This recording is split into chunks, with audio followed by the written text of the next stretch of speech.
Hello everyone. Welcome to Mr. Midnight True Crime Stories. I am here to help you today. I know you use this video to fall asleep. So before that, like the video and subscribe to the channel. Also, where are you from and what time are you watching?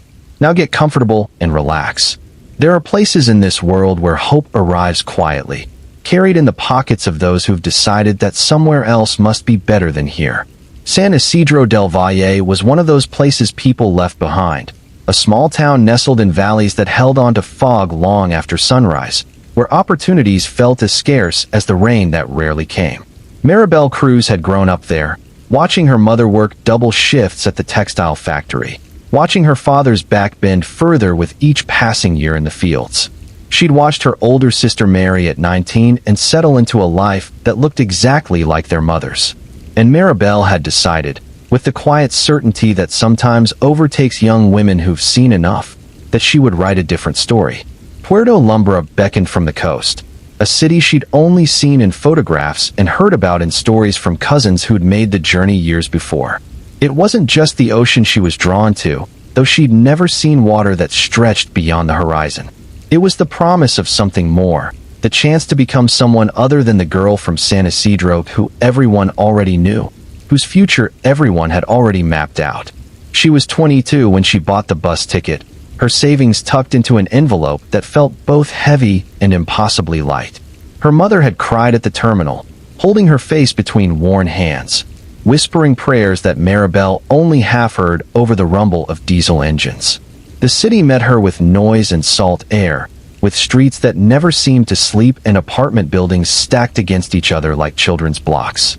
She found work within a week, cleaning rooms at a mid-range hotel near the tourist district, a place where businessmen stayed for conferences and families stopped on their way to beach resorts further south. The work was hard but honest, and she liked the anonymity of it, the way she could move through rooms where other people's lives had briefly paused, straightening their temporary disorder before disappearing again. She met Adrian Velez on a Tuesday evening in March, at a small restaurant where she'd gone with two other girls from the hotel. He was a friend of a friend, someone who worked construction and had an easy smile and broad shoulders that suggested strength and reliability. He bought her a beer she didn't really want and talked about his plans to start his own contracting business someday, about the house he'd build when he saved enough money, about how the city was full of people, but most of them were just passing through, never really staying, never really seeing what was right in front of them. Maribel had been cautious at first. She'd watched enough women in her life trade one kind of hard work for another, seen enough relationships that started with poetry and ended with silence. But Adrian was persistent without being pushy, showing up at the hotel lobby during her breaks with coffee or fruit from the market, walking her home even when she insisted she didn't need an escort. There was something appealing about his attention, the way he seemed to have decided that she, out of everyone in this vast city, was worth pursuing. By summer, she'd moved into his apartment, a two-bedroom place in a complex that had seen better decades but still maintained a certain dignity. He cleared out half his closet for her clothes, rearranged the kitchen to make room for the pots and pans she'd brought from home. They fell into rhythms that felt like building something real. She'd wake early to make coffee while he showered, leaving it on the counter in a thermos before heading to her shift. He'd pick her up sometimes after work, if his job site wasn't too far, and they'd stop at the market together, filling bags with vegetables and rice, and occasionally splurging on good meat for the weekend. The pregnancy announcement came in September, confirmed by a clinic test that turned positive so quickly it seemed to mock her shaking hands. She'd suspected for 2 weeks, her body sending signals she tried to ignore, too afraid to give them weight. When she told Adrian, his face had gone through several expressions in rapid succession: shock, fear, something that might have been joy, and finally a kind of determined seriousness that she chose to interpret as readiness. He talked about marriage immediately, about making things official, about how his mother would be thrilled to finally have a grandchild. Maribel felt something tighten in her chest, a feeling she couldn't quite name. It wasn't that she didn't want those things, necessarily. It was more that everything suddenly felt accelerated, as if her life had been picked up by hands she couldn't see and moved several squares forward on a board she hadn't known she was playing on. But she was also raised to believe that certain sequences mattered, that babies needed fathers who stayed, and that whatever uncertainty she felt was probably just fear of the unknown, which everyone felt, which was normal and would pass. So when he slipped a simple gold band onto her finger 3 weeks later, in a ceremony at the municipal building with 2 witnesses pulled from the hallway, she told herself that this was what building a life looked like. It wasn't always poetry. Sometimes it was just 2 people deciding to face forward together. The changes started small, so small she didn't recognize them as changes at all. Adrienne began asking more questions about her day, who she talked to, which guests had been friendly, whether any of the maintenance men had said anything inappropriate. At first, she found it endearing, proof that he cared about her well-being. He started picking her up from work more frequently, waiting in the parking lot even when it meant leaving his job site early. When she suggested he didn't need to go to such trouble, that the bus was fine, he looked hurt, said he wanted to make sure she and the baby were safe, that the city wasn't as safe as she thought, especially not for a woman alone. Her friend Rosa from the hotel noticed first. They'd been planning to go to the cinema on a Sunday afternoon, something they'd done monthly since Maribel arrived in Puerto Lumbra. But when Maribel mentioned it to Adrienne, his face had closed in a way that made her stomach drop.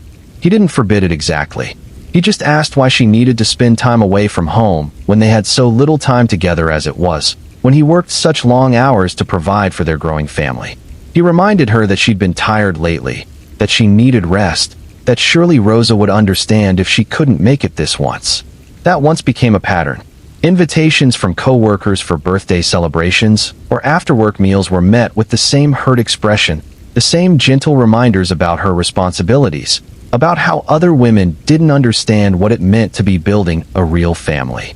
When she tried to explain that she needed friendships, needed connections outside their apartment, he'd agree too quickly, saying of course she did. He wasn't trying to control her, he just worried. Was that so wrong? Rosa stopped calling after a few canceled plans. Maribel told herself it was natural, that friendships shifted when life circumstances changed, that married women with babies on the way simply had different priorities than single women who still went dancing on weekends. She didn't let herself think about how much she missed those conversations, the way Rosa could make her laugh about difficult guests, the feeling of being seen as herself rather than as half of something else. The apartment began to feel smaller. Adrienne had opinions about how she arranged things, about the food she cooked, about the television program she watched when he wasn't home. He'd come back from work and notice if she'd moved a chair or left dishes in the sink, his jaw tightening in a way that made her rush to explain, to fix, to prevent whatever was building behind his eyes from spilling over. The first time he raised his voice, she was 4 months pregnant. She'd forgotten to pick up his shirts from the laundry, a simple oversight because she'd had to stay late at work to cover for a sick colleague. He needed one of those shirts for a meeting the next morning, a meeting with a potential client that could lead to bigger contracts. His anger filled the apartment like smoke, thick and suffocating. He didn't hit her. He was careful about that. But he threw the laundry basket across the room, hangers clattering against the wall, and told her that he couldn't count on her for the simplest things, that she was so focused on that hotel job, she couldn't even remember what mattered. She'd apologized, picked up the scattered clothes with shaking hands, promised it wouldn't happen again. And afterward, he'd been so sorry, so gentle, pulling her close and pressing his forehead against hers, saying the stress was getting to him, that he didn't mean it, that he just wanted their life to be perfect for the baby. She'd held on to that apology like a lifeline, evidence that the man she'd fallen for was still in there, just struggling with the pressure of impending fatherhood. But the episodes accumulated like sediment. A forgotten phone call, dinner served 10 minutes late, a conversation with a male hotel guest that Adrienne heard about somehow, through means he wouldn't explain. Each transgression met with escalating reactions, slammed doors, long silences, accusations that she was disrespecting him, that she didn't appreciate his sacrifices, that maybe she'd been happier before, when she was alone. The neighbors in the apartment below began to recognize the pattern. Lucia Morales had lived in the building for 15 years, had raised 3 children in the same 2-bedroom layout, and had developed what she thought of as a sixth sense for domestic trouble. She'd heard the shouting, the sound of something heavy hitting the wall, and then the silence that always followed, thick and terrible. She'd considered knocking, but what would she say? She'd met Adrienne in passing, and he'd always been polite, even charming. helping her carry groceries up the stairs once. And Maribel seemed so young, so private, always keeping her eyes down in the hallway. One evening in November, Lucia heard something different. It wasn't shouting this time, but a kind of pleading, Maribel's voice high and frightened, words Lucia couldn't make out, but whose desperation she felt in her chest. Then a crash, and a sound that might have been crying, and then nothing. The silence was worse than the noise. Lucia stood in her kitchen, gripping the edge of the counter, arguing with herself. It wasn't her business. People fought. Marriages were complicated. But something about that silence made her skin feel cold. She climbed the stairs and knocked on their door. No answer. She knocked again, called out that she'd heard something fall, asked if everything was all right. After a long moment, Adrian opened the door, just a crack, his face carefully neutral. Everything was fine, he said. His wife had knocked over a plant, just clumsy because of the pregnancy, you know how it is. She was resting now.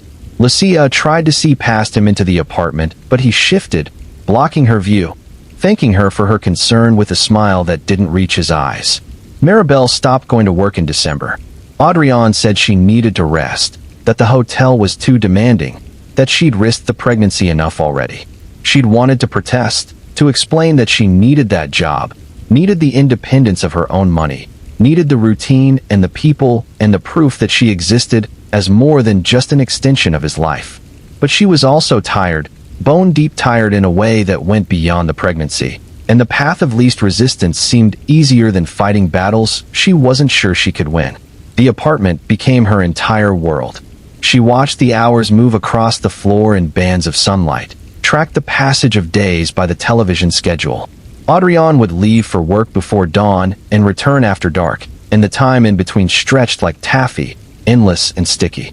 She cleaned obsessively, trying to ensure there would be nothing to criticize, no reason for his face to close down in that way that made her throat tight. She cooked his favorite meals and kept the apartment cold because he said the heat bothered him, wrapping herself in sweaters even as her belly expanded.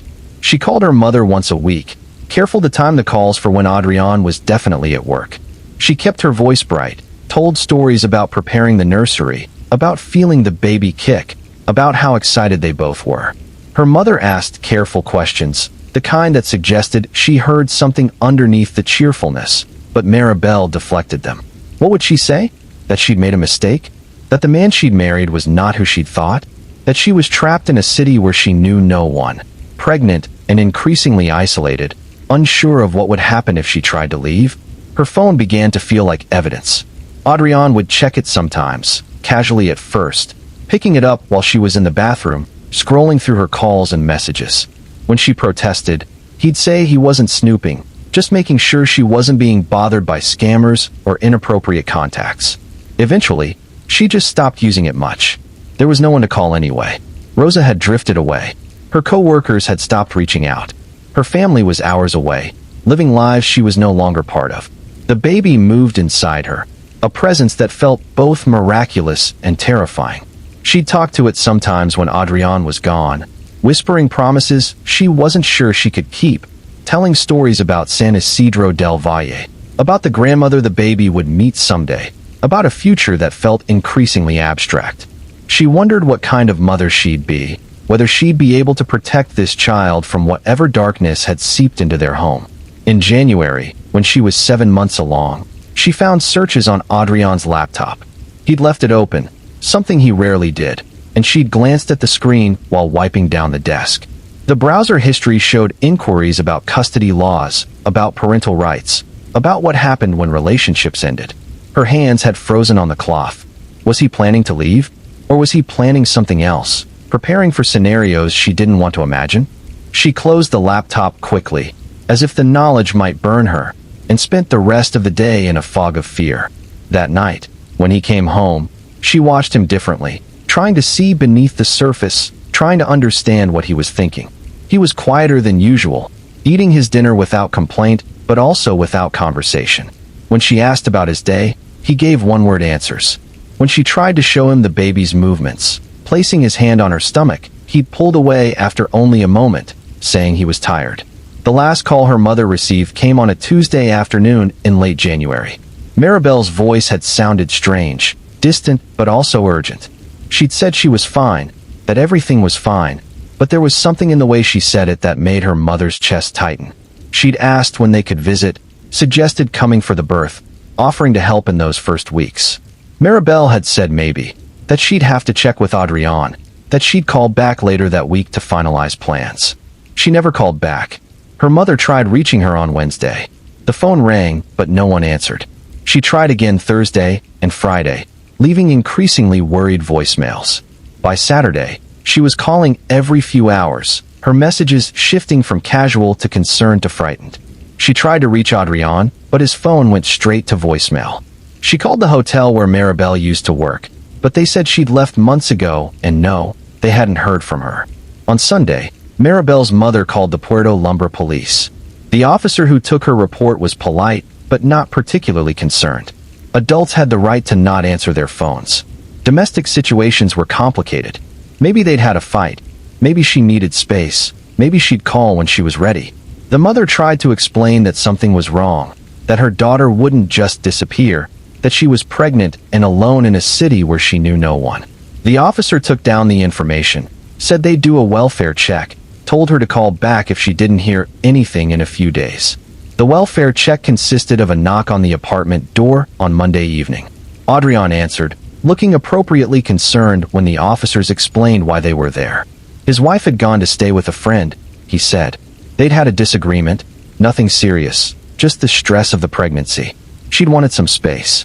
He seemed worried too, actually, because she hadn't been answering his calls either. He'd been planning to drive around looking for her after work. The officers asked if he knew which friend she was staying with. He gave them Rosa's name and the hotel where Maribel used to work. They tracked down Rosa, who said she hadn't seen Maribel in months, that they'd lost touch after Maribel got married. She seemed genuinely confused and worried by the questions, said she tried to maintain the friendship, but Maribel had just pulled away. The officers noted this in their report and moved on. There was no evidence of foul play, no signs of struggle, just a pregnant woman who'd apparently left her husband and didn't want to be found. It happened all the time. Maribel's mother wasn't satisfied. She called the police station daily, spoke to different officers, asked what they were doing to find her daughter. She got variations of the same response. They'd filed a missing person report, they were keeping an eye out, but without evidence of a crime, there wasn't much they could do. The fact that Maribel was an immigrant, that her papers were tied to her marriage, seemed to color their urgency. People in her situation sometimes went underground, trying to avoid detection. Maybe she'd left the city entirely. Maybe she'd gone back to San Isidro. Had the mother checked there? Of course she'd checked there. She'd called everyone she knew, asked if anyone had seen Maribel, if anyone had heard from her. No one had. The small community of people from San Isidro who'd migrated to Puerto Lumbre hadn't heard anything either. Maribel had simply vanished, as if the city had swallowed her whole. Lucia Morales, the downstairs neighbor, heard about the missing person report through the building gossip network. She'd been thinking about that November evening, about the pleading and the crash and the terrible silence. She'd thought about it many times since, always pushing the thoughts away because what could she have done? She hadn't actually seen anything. But now, learning that Maribel was missing, she felt the weight of her inaction like a stone in her stomach. She went to the police station and asked to speak to someone about Maribel Cruz. She told them about the fights she'd heard, about the time she'd knocked on the door and been turned away by Adrian, about how the noise had stopped suddenly in December, about how she hadn't seen Maribel in weeks. The officer taking her statement seemed more interested than the previous ones had been, but he also pointed out that hearing arguments didn't prove anything. Lots of couples fought. The sudden silence could just mean they'd worked things out, or that Maribel had indeed left.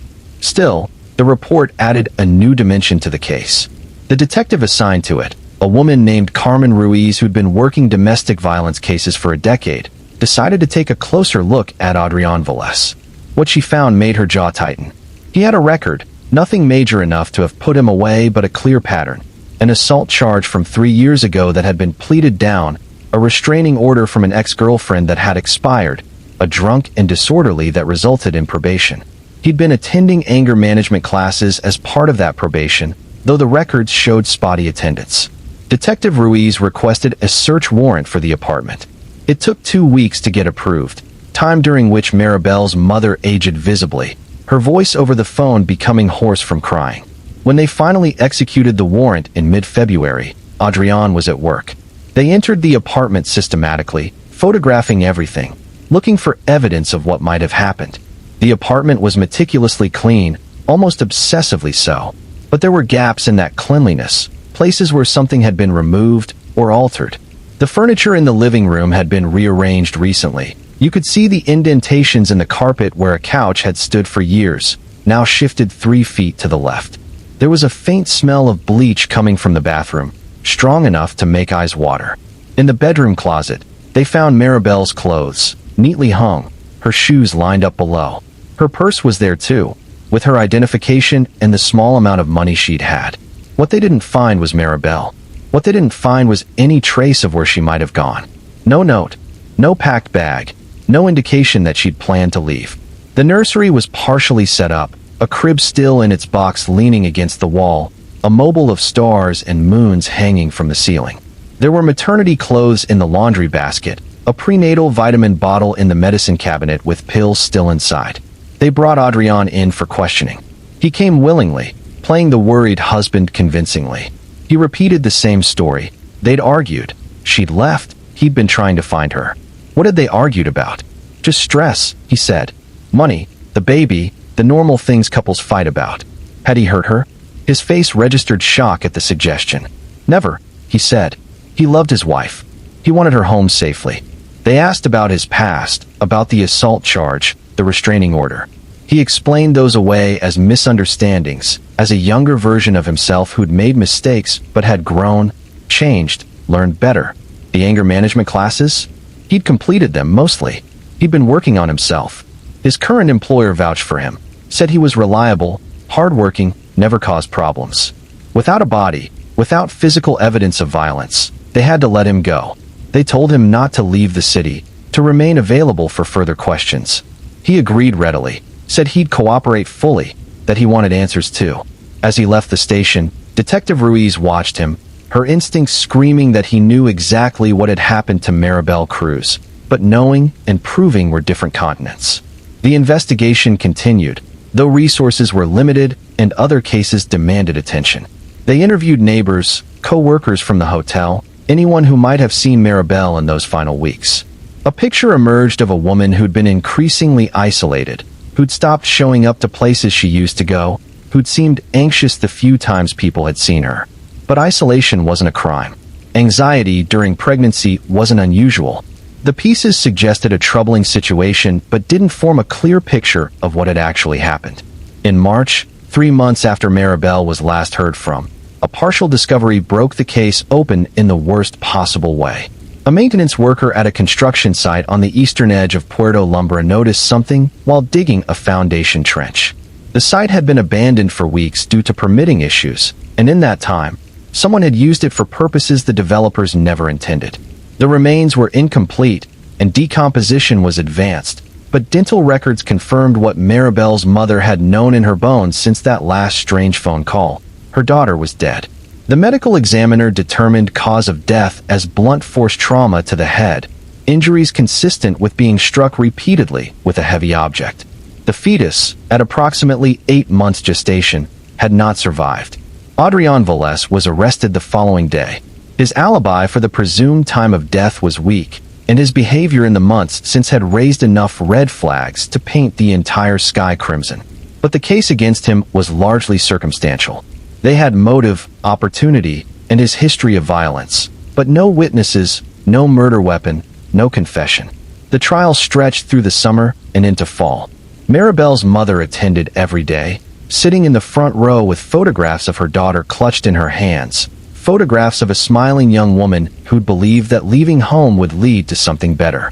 The prosecution argued that Adrian had killed Maribel during an argument, that his need for control had escalated into lethal violence, that he'd disposed of her body and then played the concerned husband to deflect suspicion. The defense painted a different picture, a woman who'd been unhappy in her marriage, who'd been planning to leave, who might have encountered violence from someone else entirely. They pointed out the lack of physical evidence tying Adrian to the crime scene, the absence of blood or DNA in the apartment despite the supposedly violent nature of the murder. They suggested that the police, eager to close a case, had focused on the husband and ignored other possibilities. The jury deliberated for 3 days. When they returned with a verdict of guilty on charges of second-degree murder, the courtroom erupted in gasps and quiet sobbing. Adrian showed no emotion, staring straight ahead as the judge sentenced him to 25 years to life. Maribel's mother collapsed into the arms of her remaining daughters, her body shaking with grief that had nowhere left to go except out. But even conviction didn't provide complete closure. The baby was never found separately, never given a proper burial or acknowledgement as an individual loss. The legal system counted it as part of Maribel's murder, a detail in the overall tragedy rather than its own stolen life. And there were questions that would never be answered. What exactly had happened that January night? Had there been a single explosive moment, or had it been building for hours? Had Maribel fought back? Had she been afraid at the end, or had it happened too quickly for fear? Justice had arrived, but it had arrived late, after listening to excuses about immigration status and domestic complications, after giving Adrian weeks to dispose of evidence and construct his story. It had arrived only after the worst possible outcome had already occurred, offering punishment but no prevention, accountability but no resurrection. The story of Maribel Cruz became a statistic in reports about domestic violence, a case study in the failures of systems designed to protect vulnerable women. Her mother returned to San Isidro del Valle, carrying her daughter's ashes and a grief that would never fully heal. The apartment in Puerto Lumbra was eventually rented to new tenants who knew nothing of what had happened within those walls, who slept in rooms where terror had once lived. But there are other stories, parallel tragedies playing out in different settings, with different faces wearing the same masks of control and violence and delayed justice. The patterns repeat because the underlying structures that allow them remain unchanged. Because we tell ourselves that what happens behind closed doors is private. Because we wait for perfect evidence before acting on imperfect instincts. Because some lives are deemed more worthy of urgent intervention than others. Cedar Hollow sat 700 miles north of Puerto Lumbra, a town that existed in that peculiar American space between rural and suburban, where developers had started to carve up farmland into subdivisions, but hadn't quite finished, leaving an awkward patchwork of old and new. The Mercer family farm had been there for 3 generations, though by the time Caleb and Jonah came along, farming was more sentiment than economy. A few acres kept planted out of stubbornness rather than profit. The brothers were born 14 months apart, close enough in age that people sometimes assumed they were twins, though their personalities suggested they'd been assembled from entirely different blueprints. Caleb, the older, had inherited their father's broad build and quiet intensity, the kind of boy who could spend hours taking apart an engine just to understand how it worked. Jonah was leaner, quicker to smile, with their mother's easy charm and tendency to talk his way into and out of trouble with equal facility.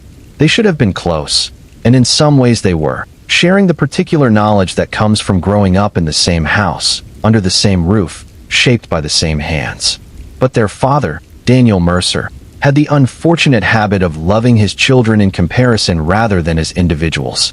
Caleb was the responsible one, the one who'd take over the farm someday, the one Daniel actually understood.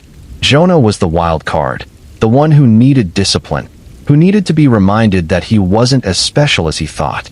The boys learned early that their father's approval was a finite resource, not something that could be shared, but something that had to be won, and won repeatedly. Caleb won more often, but the victory always felt hollow because it meant watching Jonah's face close down, watching him retreat to wherever he went inside himself when the comparisons got too sharp. Jonah won sometimes too, usually through defiance rather than compliance, earning a kind of grudging respect that came with punishment, but also with proof that he could affect their father's emotional landscape. Their mother, Diane, tried to balance it, to give each boy what the other received less of, but she was also trying to manage her own relationship with a man who measured love in utility and obedience. By the time the boys were teenagers, she'd learned to stay quiet during the comparisons, to save her energy for private conversations where she'd tell each son that he was valued, that his father just had a hard time showing it, that everything would be fine. High school crystallized the dynamic. Caleb played football, not because he loved it, but because it was what his father expected, and he was good enough to let her all 4 years. Jonah ran track, finding freedom in the individual nature of it, in the fact that his performance didn't depend on anyone else. He was faster than anyone expected, breaking school records in the 400 meters, earning scholarship attention from colleges his father dismissed as too far away, too impractical. The real fracture came over a girl, because of course it did. Emma Hartley had moved to Cedar Hollow junior year, her family relocating from somewhere in the Midwest for her father's work. She had dark hair she wore long and an easy laugh, and she seemed genuinely interested in the strange ecosystem of a small town that still held harvest festivals and high school football rivalries like they mattered on a cosmic scale. Caleb noticed her first, asked her to homecoming with the kind of formal earnestness that seemed old-fashioned even then. They dated through senior year, a steady, reliable thing that everyone assumed would lead to marriage after graduation. Caleb was already working full-time on the farm by then, had deferred the community college acceptance that no one really expected him to use anyway. Emma was planning to attend the state university an hour away, studying to become a teacher, and the general consensus was that she'd come back on weekends, that they'd maintain the relationship through her college years, that she'd return to Cedar Hollow, and they'd settle into the pattern established by generations before them. Jonah had gone away to college on a partial track scholarship, to a school 4 hours south that his father had grudgingly agreed to, mainly because the scholarship money meant it wouldn't cost much.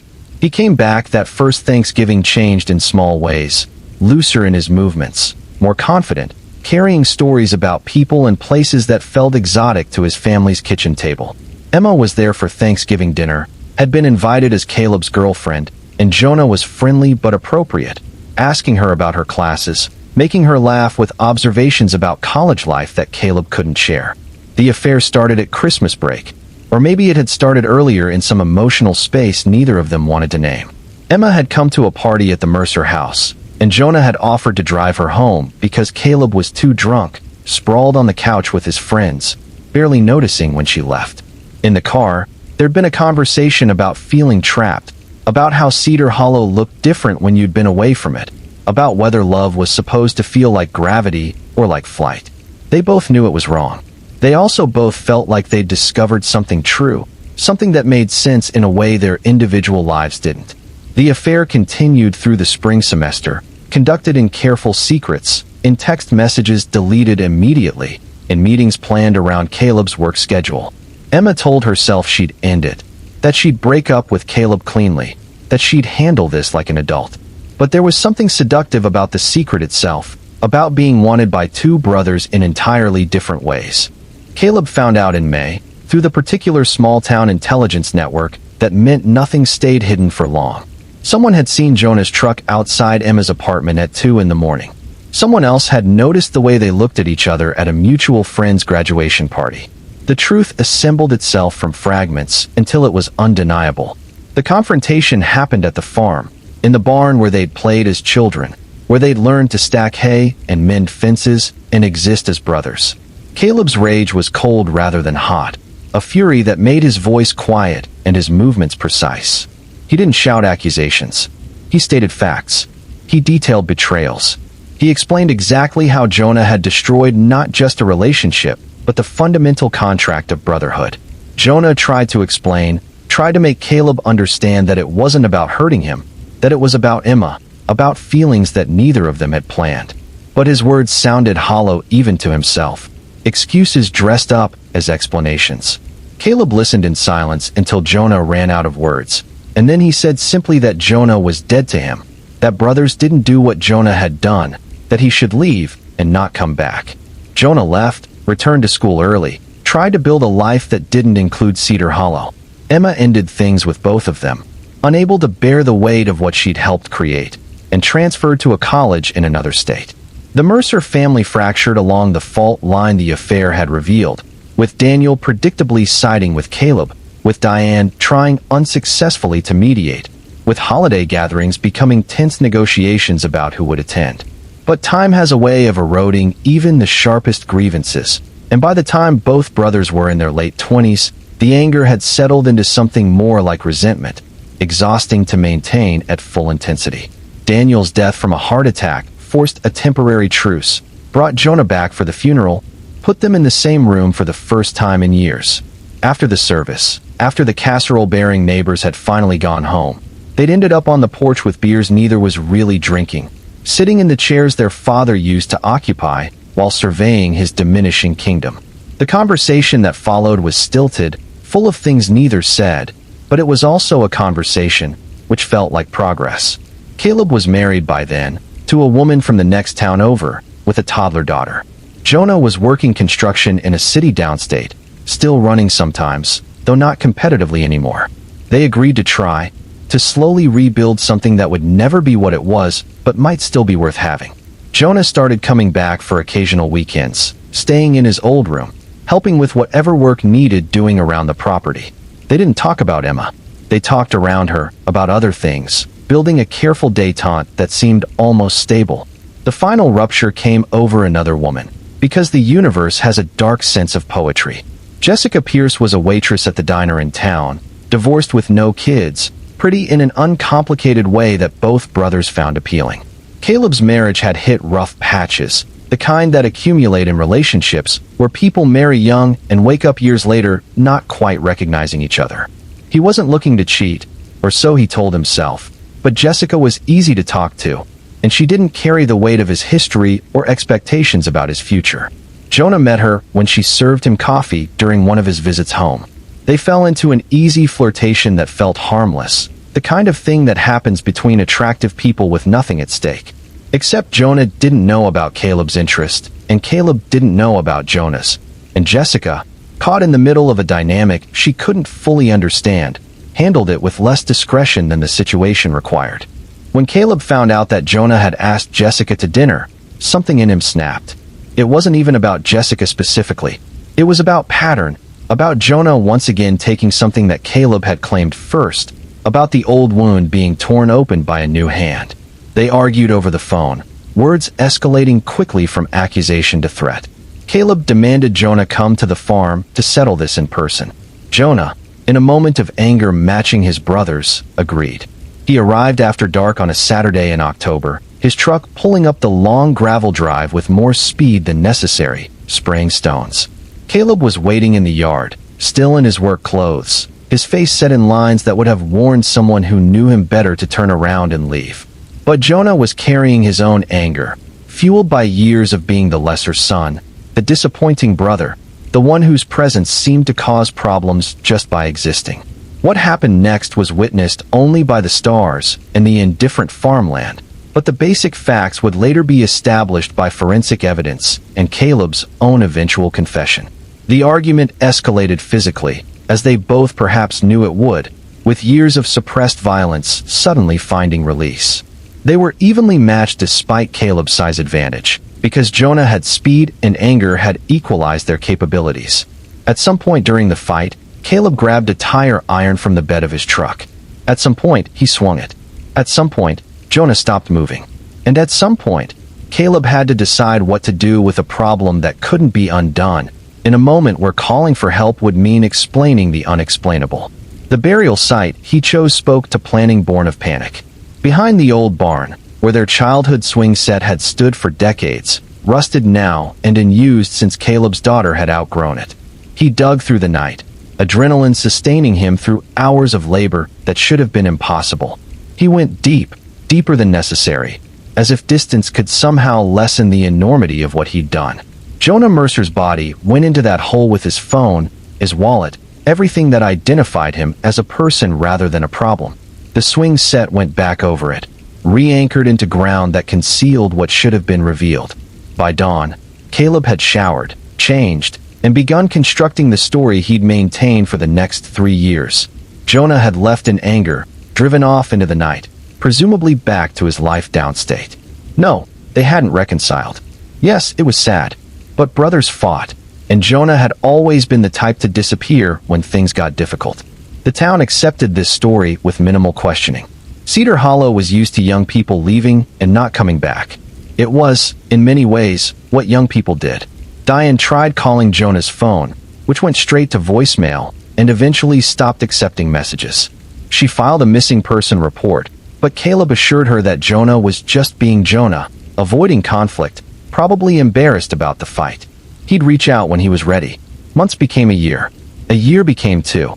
Diane developed health problems, stress manifesting in physical ways that doctors struggled to diagnose. She'd lost her husband, and now her younger son had vanished, and the connection between her remaining son and that disappearance was something she couldn't quite allow herself to examine. To question Caleb would be to risk losing him too, and she'd already lost enough. The town noticed, in the passive way small communities notice things without acting on them. Jonah's absence was odd. The timing was suspicious. But Caleb maintained his routine, worked the farm, raised his daughter, participated in the community as he always had. If he carried guilt, it wasn't visible enough to provoke investigation. And suspicion without evidence is just gossip, meaningless as smoke. What finally cracked the case open wasn't detective work or forensic science, but human weakness and the compound interest of guilt. Caleb started drinking more, not dramatically enough to be labeled alcoholic, but enough that people noticed. His marriage dissolved, his wife citing emotional distance and outbursts she couldn't understand. He lost weight, developed insomnia, began talking to himself in ways his daughter found frightening. During a particularly bad night, drunk and alone in the farmhouse that felt haunted by everything it contained, Caleb called an old friend from high school, someone he trusted with the kind of trust born from shared history. And in that late-night conversation, fueled by whiskey and exhaustion and the unbearable weight of 3 years of secrecy, he confessed. Not directly, but in fragments and implications that the friend initially didn't understand, that slowly assembled into horrifying comprehension. The friend struggled with what to do. This was Caleb, someone he'd known since childhood, someone he'd counted on and celebrated with, and considered family in the way small towns create chosen kinship. But this was also murder, confession, knowledge that couldn't be unknowed. He didn't sleep that night, didn't sleep for several nights, and eventually convinced himself that he had to tell someone. That silence made him complicit. He went to the police, told them about the conversation, about his concerns. They interviewed Caleb, who initially denied everything, said his friend had misunderstood, that he'd been drunk and rambling about a fight they'd had years ago, nothing more. But the officers had the location now, had enough to justify bringing in cadaver dogs to the property. The dogs alerted behind the barn. The ground-penetrating radar showed disturbances consistent with a burial site. The warrant came through, and in November, almost exactly 3 years after Jonah had arrived for that final confrontation, his remains were excavated from beneath the swing set where he and Caleb had played as children. The arrest was quiet, professional. Caleb didn't resist. By that point, some part of him seemed relieved, as if the weight he'd been carrying could finally be set down even if the cost was his freedom. Diane collapsed when she heard, had to be hospitalized for heart palpitations that doctors worried might be the onset of a cardiac event. She would survive physically, but something in her broke that couldn't be mended by medicine. The trial was straightforward in its way. Caleb pled guilty to manslaughter, avoiding the need for a full trial, sparing his mother the details of how her younger son had died. His lawyer argued that it hadn't been premeditated, that it was a fight between brothers that had escalated beyond control, that Caleb had lived with immediate remorse, and that the subsequent cover-up was driven by panic rather than calculation. The prosecution accepted the plea, mindful that a trial would be difficult given the time elapsed and the lack of witnesses. Caleb was sentenced to 15 years, with possibility of parole after 10. The courtroom was full of people from Cedar Hollow, many of whom had known both brothers, who sat in stunned silence as the judge detailed the sequence of events that had led from childhood rivalry to murder. Jessica Pierce attended, sitting in the back, carrying guilt she had no logical reason to feel, but felt anyway. She'd been a catalyst, not a cause, but the distinction felt meaningless. Emma Hartley heard about it through social media, her old high school classmates posting updates and condolences. She cried in her apartment in a city where no one knew her history, mourning not just Jonah, but some version of herself that had died in the wreckage of those choices. Diane sold the farm. She couldn't live there anymore, couldn't look at that barn or those fields without seeing what they'd concealed. She moved into a small apartment in town, closer to her daughter who'd long since moved away but came back to help. She visited Caleb in prison once, a meeting that lasted 20 minutes, and ended with her unable to find words adequate to the betrayal and loss she felt. He'd killed her son and hidden it. Let her believe Jonah had chosen to abandon her. Let her suffer years of wondering and hoping and blaming herself for whatever had driven him away. The swing set was dismantled during the investigation and never returned. The new owners of the farm, unaware of its full history, planted a garden where it had stood. Grass grows there now, unremarkable and green, giving no indication of what the earth remembers. If you're still listening, we're only beginning to understand the weight of what humans can do to each other when love curdles into possession, when family bonds twist into weapons. Take a moment if you need to. Maybe subscribe if you haven't already. These stories don't get easier, but they matter. They matter because they're real, because they happen to people who had names and futures, and people who loved them. The highway patrol officer noticed the car first, a late-model sedan pulled onto the narrow shoulder of Riverside Parkway, hazard lights blinking weakly in the darkness. It was just after 11 on a Friday night in August, the kind of summer evening when heat lingered long after sunset. The officer slowed, called in the plate, prepared to offer assistance for what appeared to be a breakdown. What he found instead was emptiness. No driver, no passengers, doors unlocked, keys still in the ignition. The engine was cold, suggesting the car had been sitting for at least an hour. Inside, a purse sat on the passenger seat, wallet intact with credit cards and $40 cash. 2 cell phones were in the cup holders, both locked, both with decent battery life. In the back seat, a gym bag with workout clothes, a reusable water bottle half full. The officer called it in as an abandoned vehicle, took photos, arranged for it to be towed. It was concerning, certainly, but not immediately alarming. People sometimes left vehicles on the highway, mechanical trouble, hitchhiked with a friend, planned to return later. The department would run the plate, contact the registered owner, see if there was a simple explanation. The registered owner was Lena Moore, age 23, living in an apartment complex about 12 miles from where the car was found. Officers went to her address the next morning. Her roommate answered, looking confused and then increasingly worried as they explained the situation. Lena hadn't come home last night, but that wasn't unusual. She sometimes stayed at her boyfriend's place. Her boyfriend was Evan Holt, and yes, the roommate had his number. Evan didn't answer the first call or the second. They left messages marked urgent, asked him to contact them immediately. When he finally called back 3 hours later, his voice had the thick quality of someone recently asleep, hungover, or simply exhausted. He hadn't seen Lena since yesterday afternoon. They'd been planning to meet up later, but she'd texted around 8 saying she was going to the gym first, would call him after. She never did. That's when the urgency shifted. 2 young people, both missing, their shared vehicle abandoned on a highway with no apparent mechanical problems, personal items left behind. The department elevated it to an active missing persons case. They pulled surveillance footage from nearby businesses, interviewed other drivers who'd been on that stretch of road.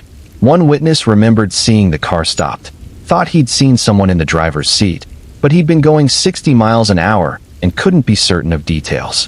What they didn't know yet, what they wouldn't know for another 18 hours, was that Lena Moore and Evan Holt were alive. They were 11 miles away, held in a basement that smelled like mildew and old concrete, discovering exactly how much terror the human body can contain before it breaks. The sequence of events, later reconstructed through their testimony and physical evidence, began with the mechanical trouble they'd feared. Lena had been driving to meet Evan when her car had started making a noise she couldn't identify, a grinding sound from under the hood that grew louder with each mile. She'd pulled over, called Evan, who'd agreed to come get her since the gym was on his way anyway.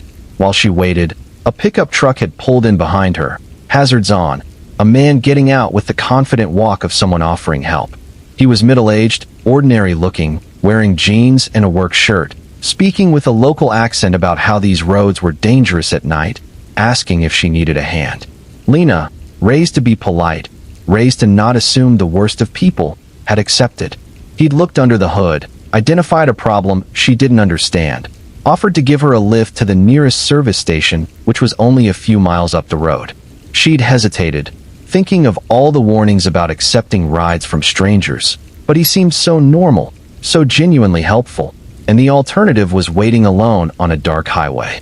She'd sent a text to Evan updating him on the situation, then gotten into the truck.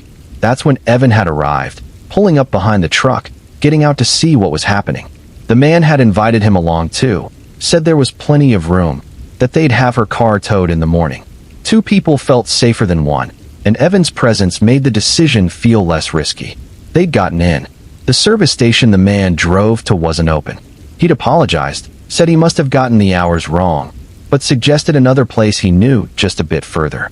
And because they were already in the truck, already committed to this stranger's help, they'd agreed. The second location didn't exist. By the time they realized this, they were on a rural road with no lights and no other traffic. The man's demeanor had changed, subtly at first, and then unmistakably. The helpful tone became commanding. The suggestion became instruction.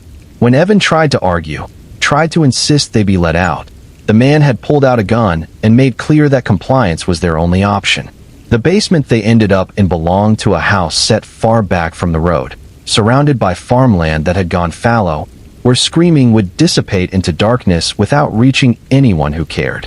The man, later identified as Dale Pritchard, age 47, with a criminal history including assault and sexual misconduct, had planned for this, had prepared this space with equipment that suggested practice, experience, a ritual refined over time. What Lena and Evan endured over the next hours can't be fully expressed in language that respects both truth and human dignity. Pritchard didn't just want to harm them. He wanted to break them, to reduce them to pure terror, to demonstrate absolute control over their bodies and their minds. He alternated between violence and mock kindness, creating a psychological instability where they couldn't predict what would happen next, where every moment was both hope and dread. He allowed them to keep their phones initially, a cruel game where he'd make them call loved ones but controlled what they could say. Lena managed to call her roommate around 2 in the morning, her voice carefully controlled as she said she was fine, that she'd be staying at a friend's place, that she'd explain later. The roommate, half asleep, had accepted this and gone back to bed. Evan tried to call 911 at one point when Pritchard briefly left them alone. The call connected, but Pritchard returned before Evan could speak, ripping the phone away, beating him for the attempt. The 911 operator, hearing sounds of a struggle followed by disconnection, tried calling back. Pritchard answered, his voice cheerful and apologetic, explaining that it had been a pocket dial, that everything was fine. The operator, following protocol but also trusting the voice on the line, noted it as an accidental call and moved on. That failed 911 call would later become evidence in multiple lawsuits against the department, proof that there had been a moment where intervention was possible, where lives could have been saved from trauma even if they were ultimately rescued. But in the moment, it was just another checkbox in an operator's log, another false alarm in a system overwhelmed by false alarms. Pritchard kept them for approximately 14 hours, though neither Lena nor Evan could track time with any accuracy, their sense of minutes and hours distorted by fear and pain. He fed them once, a detail that felt somehow worse than if he'd starved them, because it suggested he was planning for them to be alive long enough to need food. What ended their captivity wasn't rescue, but luck wearing different clothes. Pritchard's neighbor, an older man named George Tillman who lived a quarter-mile away, had noticed the pickup truck coming and going at odd hours. Pritchard usually kept to himself, and Tillman usually minded his own business, but something about the recent activity bothered him in a way he couldn't quite articulate. He'd driven by Pritchard's property on Saturday afternoon, not with any specific intent, just curious. He'd seen the abandoned car that Pritchard had towed there planning to strip for parts, and he'd heard something, faint through the basement window, that might have been shouting or might have been a television turned up too loud. Tillman had gone home and debated with himself for 2 hours. He didn't want to be that neighbor, the one who called cops on people for nothing, who started trouble where there wasn't any. But he also couldn't shake the feeling that something was wrong. Eventually, he'd compromised with himself and called the non-emergency line, reported that his neighbor had a car on his property that looked like it might be stolen. The officer who responded to the call wasn't expecting anything serious. He knocked on Pritchard's door, asked about the vehicle, accepted the explanation that it was a friend's car, that the friend was inside, that everything was fine. But department protocol required him to verify this, to actually see the friend, to confirm they were there willingly. Pritchard had made a mistake then, a small one born from overconfidence. He'd hesitated too long before agreeing to let the officer talk to his friends. That hesitation made the officer suspicious, made him insist more firmly, made him call for backup just as a precaution. When Pritchard finally opened the basement door and called down for Lena and Evan to come up, to smile and confirm his story, they'd had perhaps 2 seconds to make a decision. They chose to run, bursting past Pritchard, screaming for help, their appearance making clear that whatever had happened, it wasn't a friendly visit. Pritchard tried to resist arrest, reaching for the gun he'd used to control his victims. The officer, joined now by backup who'd arrived with sirens announcing their presence, managed to subdue him without shots fired. Lena and Evan collapsed in the yard, sobbing with relief and shock, their bodies marked by injuries that would require immediate medical attention and would provide undeniable evidence of what they'd suffered. The investigation of Pritchard's property revealed a horror archive. He'd done this before, multiple times, though previous victims had either been too traumatized to report it or had never been found. Basement walls held restraints permanently installed. Storage containers held clothing and identification from people whose fates remained unknown. His computer contained searches and videos that documented his progression from fantasy to action, his escalation over years. The medical examination of Lena and Evan documented extensive injuries, bruising, lacerations, burns, evidence of sexual assault. Their psychological evaluation showed symptoms of acute trauma. But they were alive, and that fact felt both like a miracle and like the absolute minimum outcome that should have occurred. The trial became a media sensation, partly because of the victims' ordinal appearance. Young, attractive, middle-class white people whose suffering the public found easy to empathize with and be outraged by. The prosecutor laid out a timeline of torture, presenting evidence so graphic that several jurors required breaks to compose themselves. The defense, faced with overwhelming evidence, attempted to argue diminished capacity, suggesting Pritchard suffered from mental illness that reduced his culpability. This argument enraged Lena's father, who attended every day of the trial. During a break, he spoke to reporters about how his daughter's trauma was being minimized, how the focus on the perpetrator's mental state eclipsed discussion of the victim's experience, how the system seemed more concerned with understanding the torturer than with acknowledging the tortured. Evan testified, his voice steady despite visible trembling, describing hours that felt like years, describing a helplessness that had redefined his understanding of vulnerability. Lena testified as well, though her lawyer had advised against it, saying she didn't need to relive it publicly for the jury to convict. She'd insisted, saying she needed people to know exactly what had happened, needed Pritchard to hear her describe his actions in her own words, needed to reclaim some small portion of power in a situation where she'd been rendered powerless. The jury took less than 3 hours to return a verdict, guilty on all counts, including kidnapping, aggravated assault, sexual assault, and attempted murder. The judge sentenced Pritchard to multiple consecutive life terms, ensuring he would die in prison. But even this outcome, complete and unambiguous in its legal finality, provided only partial satisfaction. Because what Lena and Evan learned, what they would carry forever, was that their suffering had been preventable. The failed 911 call haunted them. Emergency services had been contacted. Someone had been asking for help, and the system had dismissed it, had accepted a perpetrator's assurance that everything was fine, had checked a box and moved on. The subsequent lawsuits against the police department and the 911 system resulted in policy changes, new protocols for handling disconnected emergency calls, enhanced training for operators.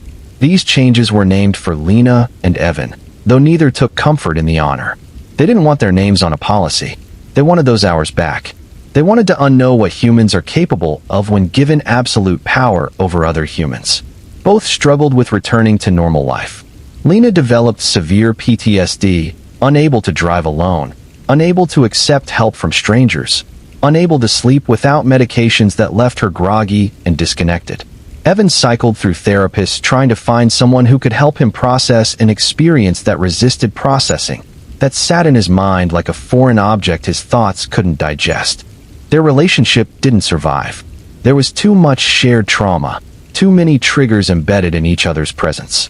They tried for a while, motivated by the feeling that surviving together meant something, but eventually recognized that healing might require distance from the person whose face reminded them most vividly of their worst moments.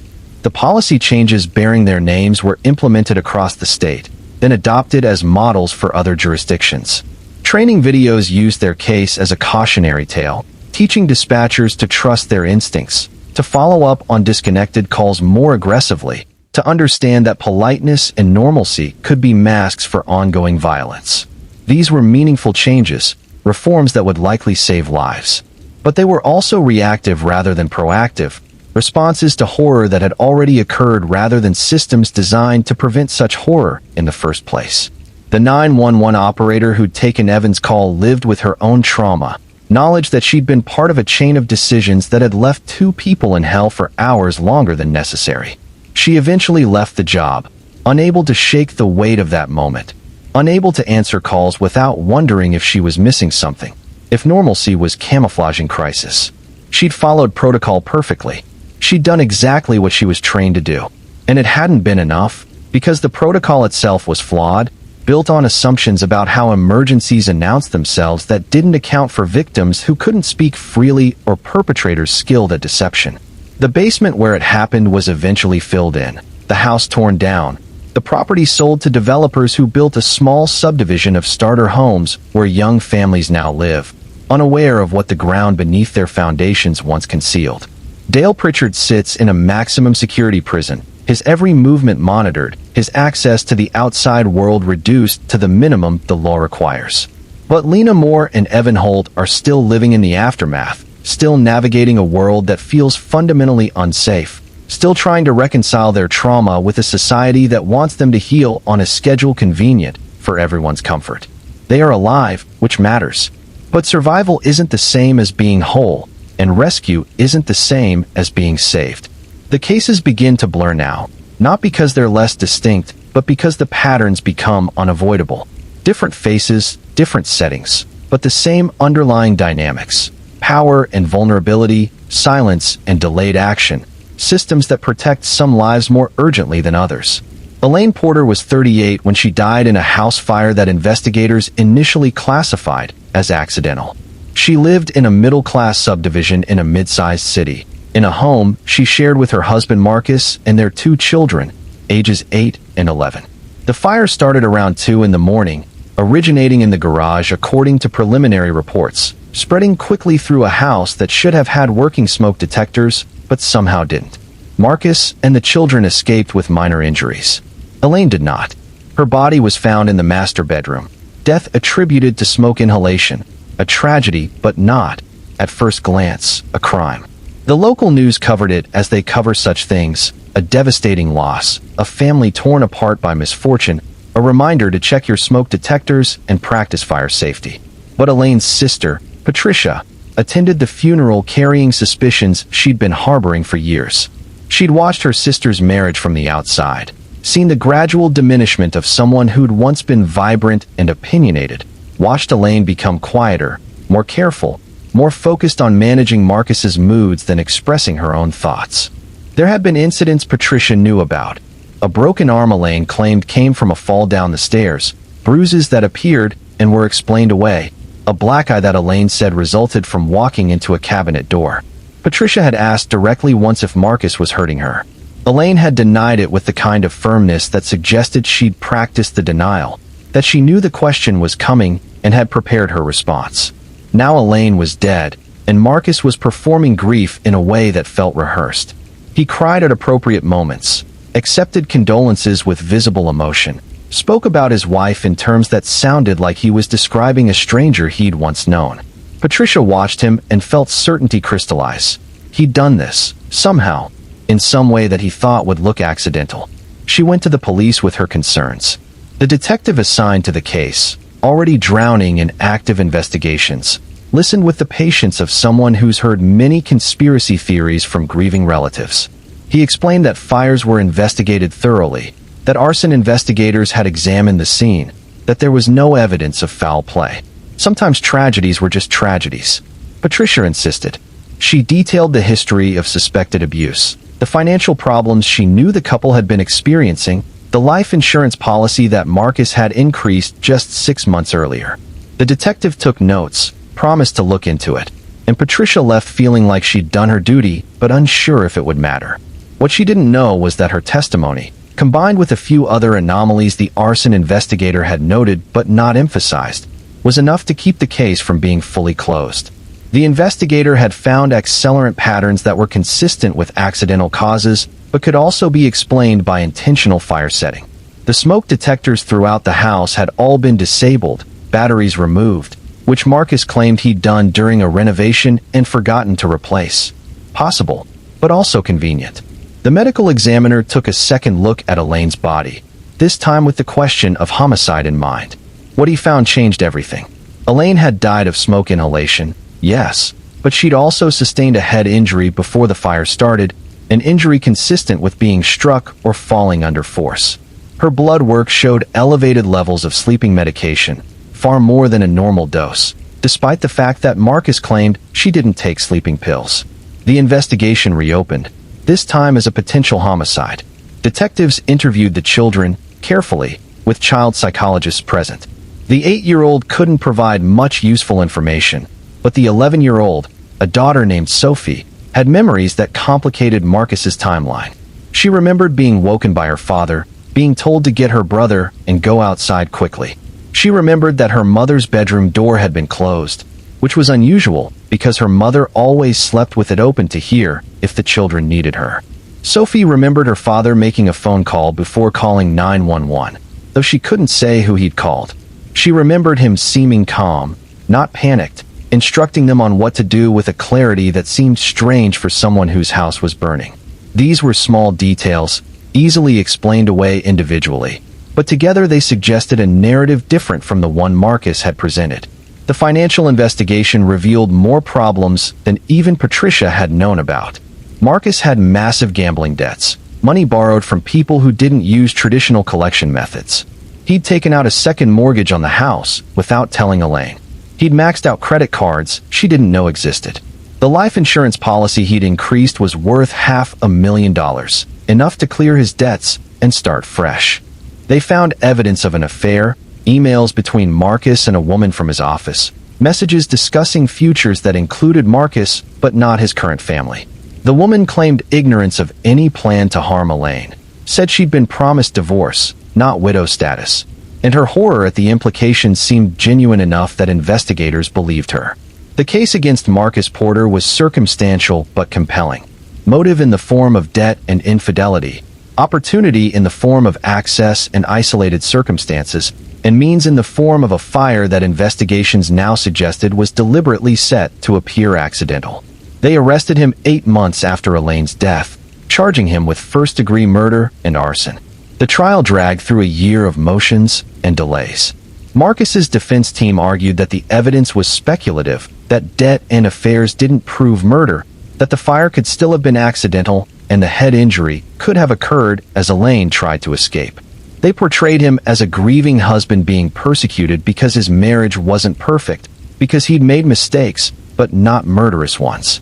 The prosecution built their case piece by piece. The disabled smoke detectors, the sleeping medication in Elaine's system, the phone call before the 911 call that had been to his affair partner telling her he'd handled it, the insurance policy, the debts.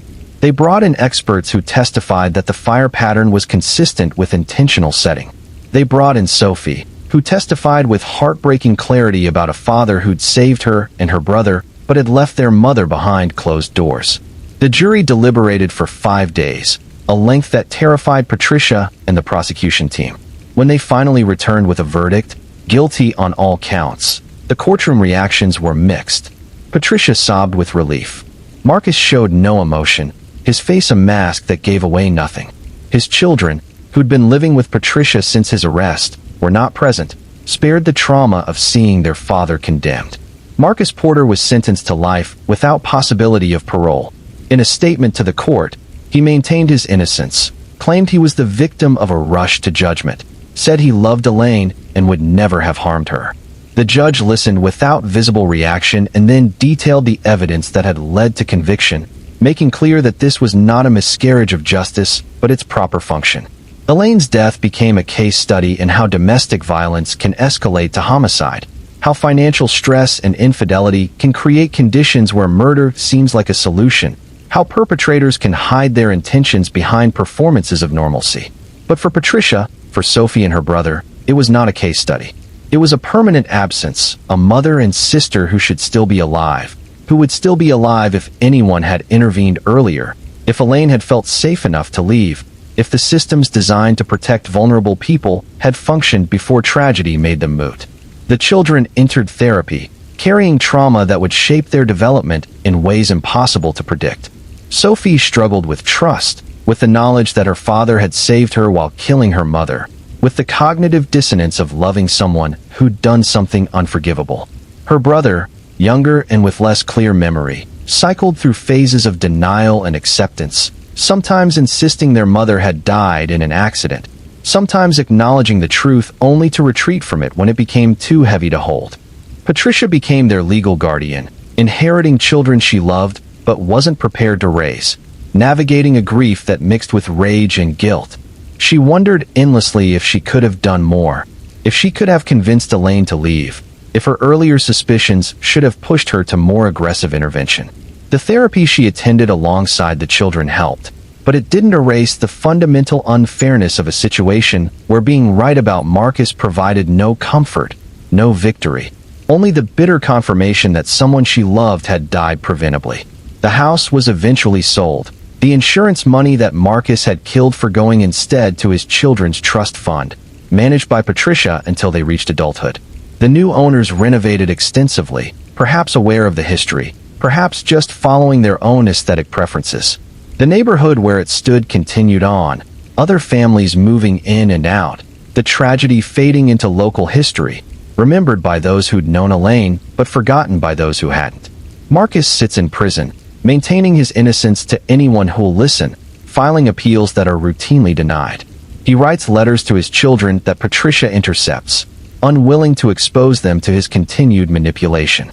He has supporters, people who believe his protestations of innocence, who point to the circumstantial nature of the evidence and argue for his exoneration. They run websites and petition campaigns, framing him as a victim of an overzealous prosecution. But the evidence remains what it is, a pattern of behavior that culminated in death, a fire that was not as accidental as it was meant to appear, a woman who died alone while her husband made phone calls that didn't include summoning help. Justice was served, in the legal sense. Whether it provides any healing, any real closure, is a different question with a less certain answer. The randomness of violence is a myth we tell ourselves to feel safer. We want to believe that we can protect ourselves through good choices, through vigilance, through living correctly. We want to believe that victims somehow invited their fate, not because we're cruel, but because the alternative is terrifying. That sometimes danger arrives without warning, selecting its targets through processes that have nothing to do with merit or caution or fairness. Noelle Grant was 20 years old, a junior at the State University studying biology with plans to attend medical school. She was careful in the ways young women are taught to be careful. She didn't walk alone late at night. She kept her drinks close at parties. She shared her location with friends. She carried pepper spray on her keychain. She did everything right, which is why her murder felt like a betrayal of the contract she thought she'd made with the universe. She disappeared on a Thursday evening in October, last seen leaving the library where she'd been studying for midterms. Security footage showed her walking to her car in the campus parking lot, keys already in hand, following all the advice about being prepared and aware. She got in her car. She drove away. And then she vanished into a narrative that wouldn't be fully understood for months. Her roommate reported her missing when she didn't come home that night, when her phone went straight to voicemail, when the location-sharing app showed her last known position as a highway rest stop 20 miles from campus. Police treated it seriously from the start. Young woman, no history of running away, responsible student with strong family ties. They issued alerts, organized search parties, canvassed the route she would have taken home. They found her car 3 days later, burned out in a field far from any main road, a deliberate act of destruction meant to eliminate evidence. What it told them was limited. Someone had taken her, used her car, and then disposed of it.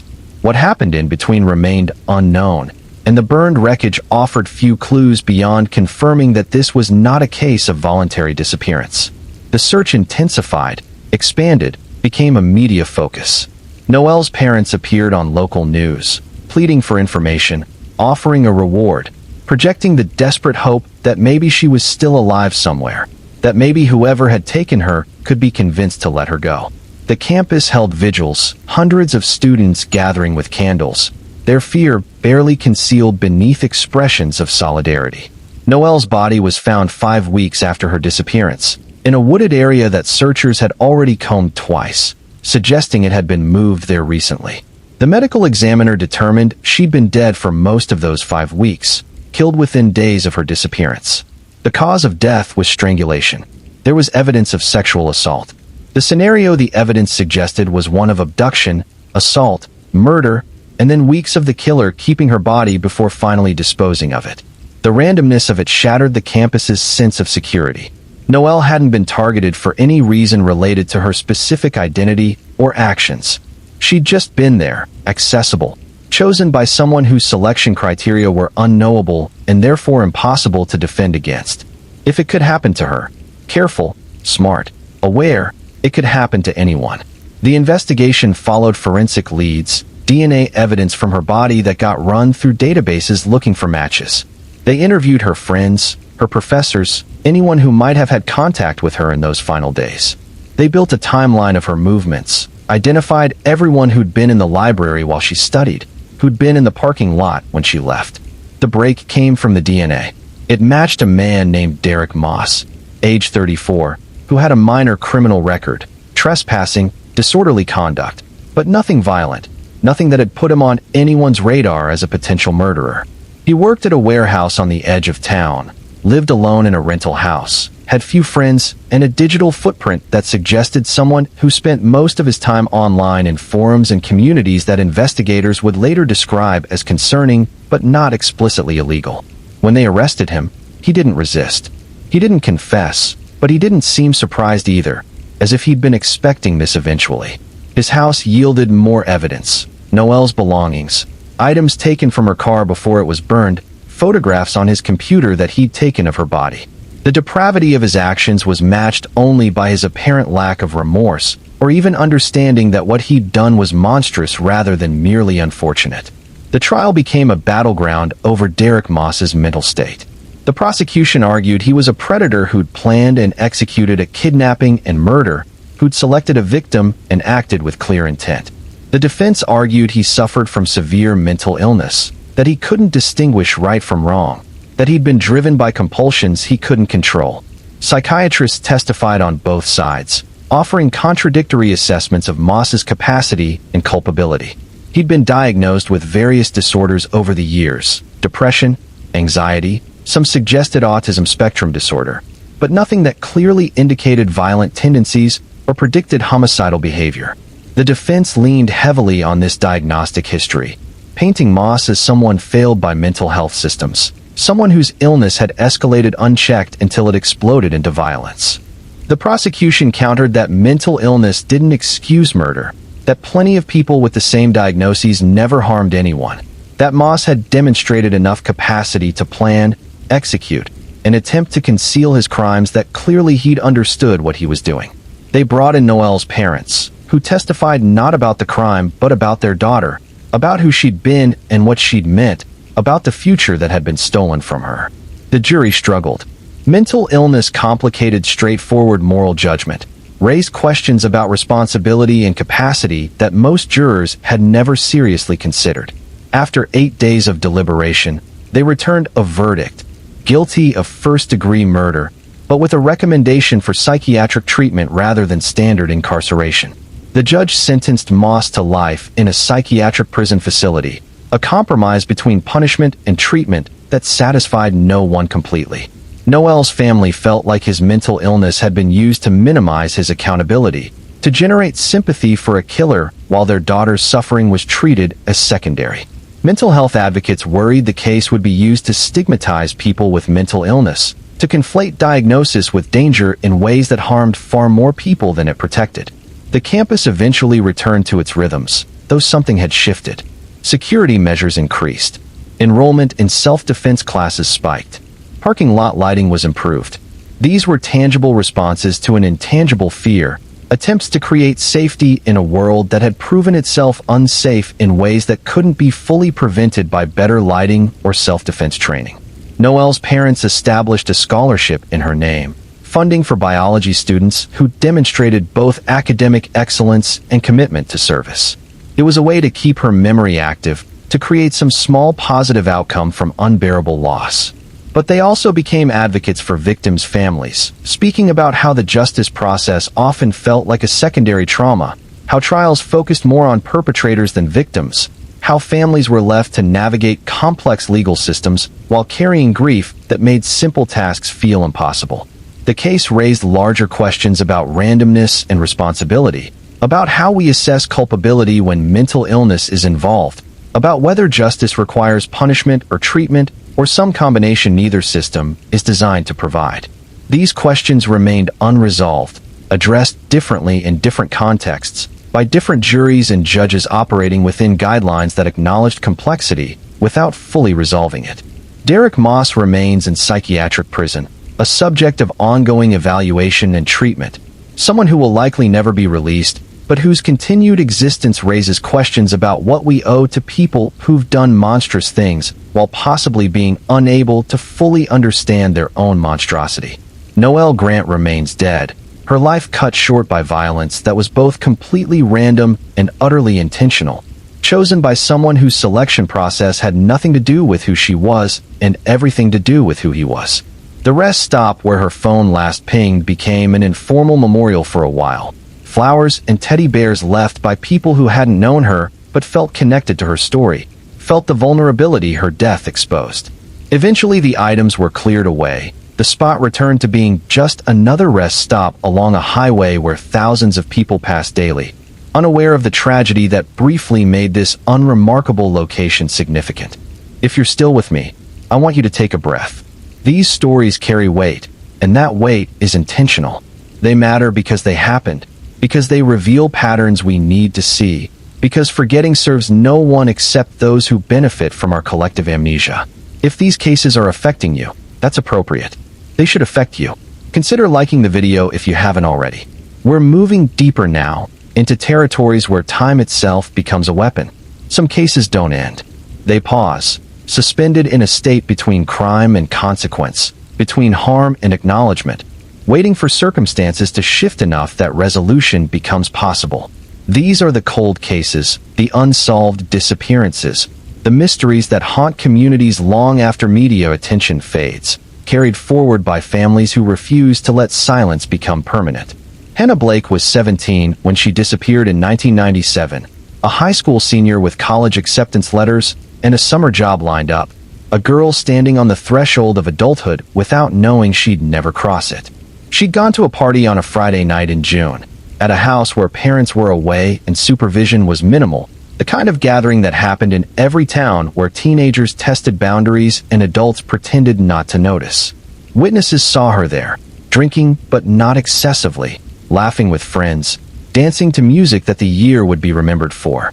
They saw her talking to Ryan Cole, a boy a year older who'd graduated the previous spring, someone with a reputation for charm and recklessness in equal measure. They saw them leave together around midnight, Hannah getting into his car despite her friends suggesting maybe she shouldn't. Maybe she should get a ride with someone else. That was the last confirmed sighting. Ryan's story, told to police when Hannah's parents reported her missing the next day, was that he'd driven her home, dropped her at the end of her driveway because she'd asked him to, watched her walk toward the house. He assumed she'd made it inside. He had no idea what might have happened after. The police investigated, but in 1997, the tools available were limited compared to what would come later. They searched Ryan's car, found nothing suspicious. They interviewed partygoers, established a timeline that matched Ryan's account up to the point where Hannah should have arrived home. They searched the woods around her house, the routes she might have walked, looking for any sign of where she'd gone. They found nothing. Hannah had simply ceased to exist somewhere between Ryan's car and her front door, vanished into an absence that generated theories but no answers. Some people believed Ryan had done something, that his story was a lie carefully constructed. Others thought Hannah had run away, that she'd taken the opportunity of being dropped off to start a new life somewhere.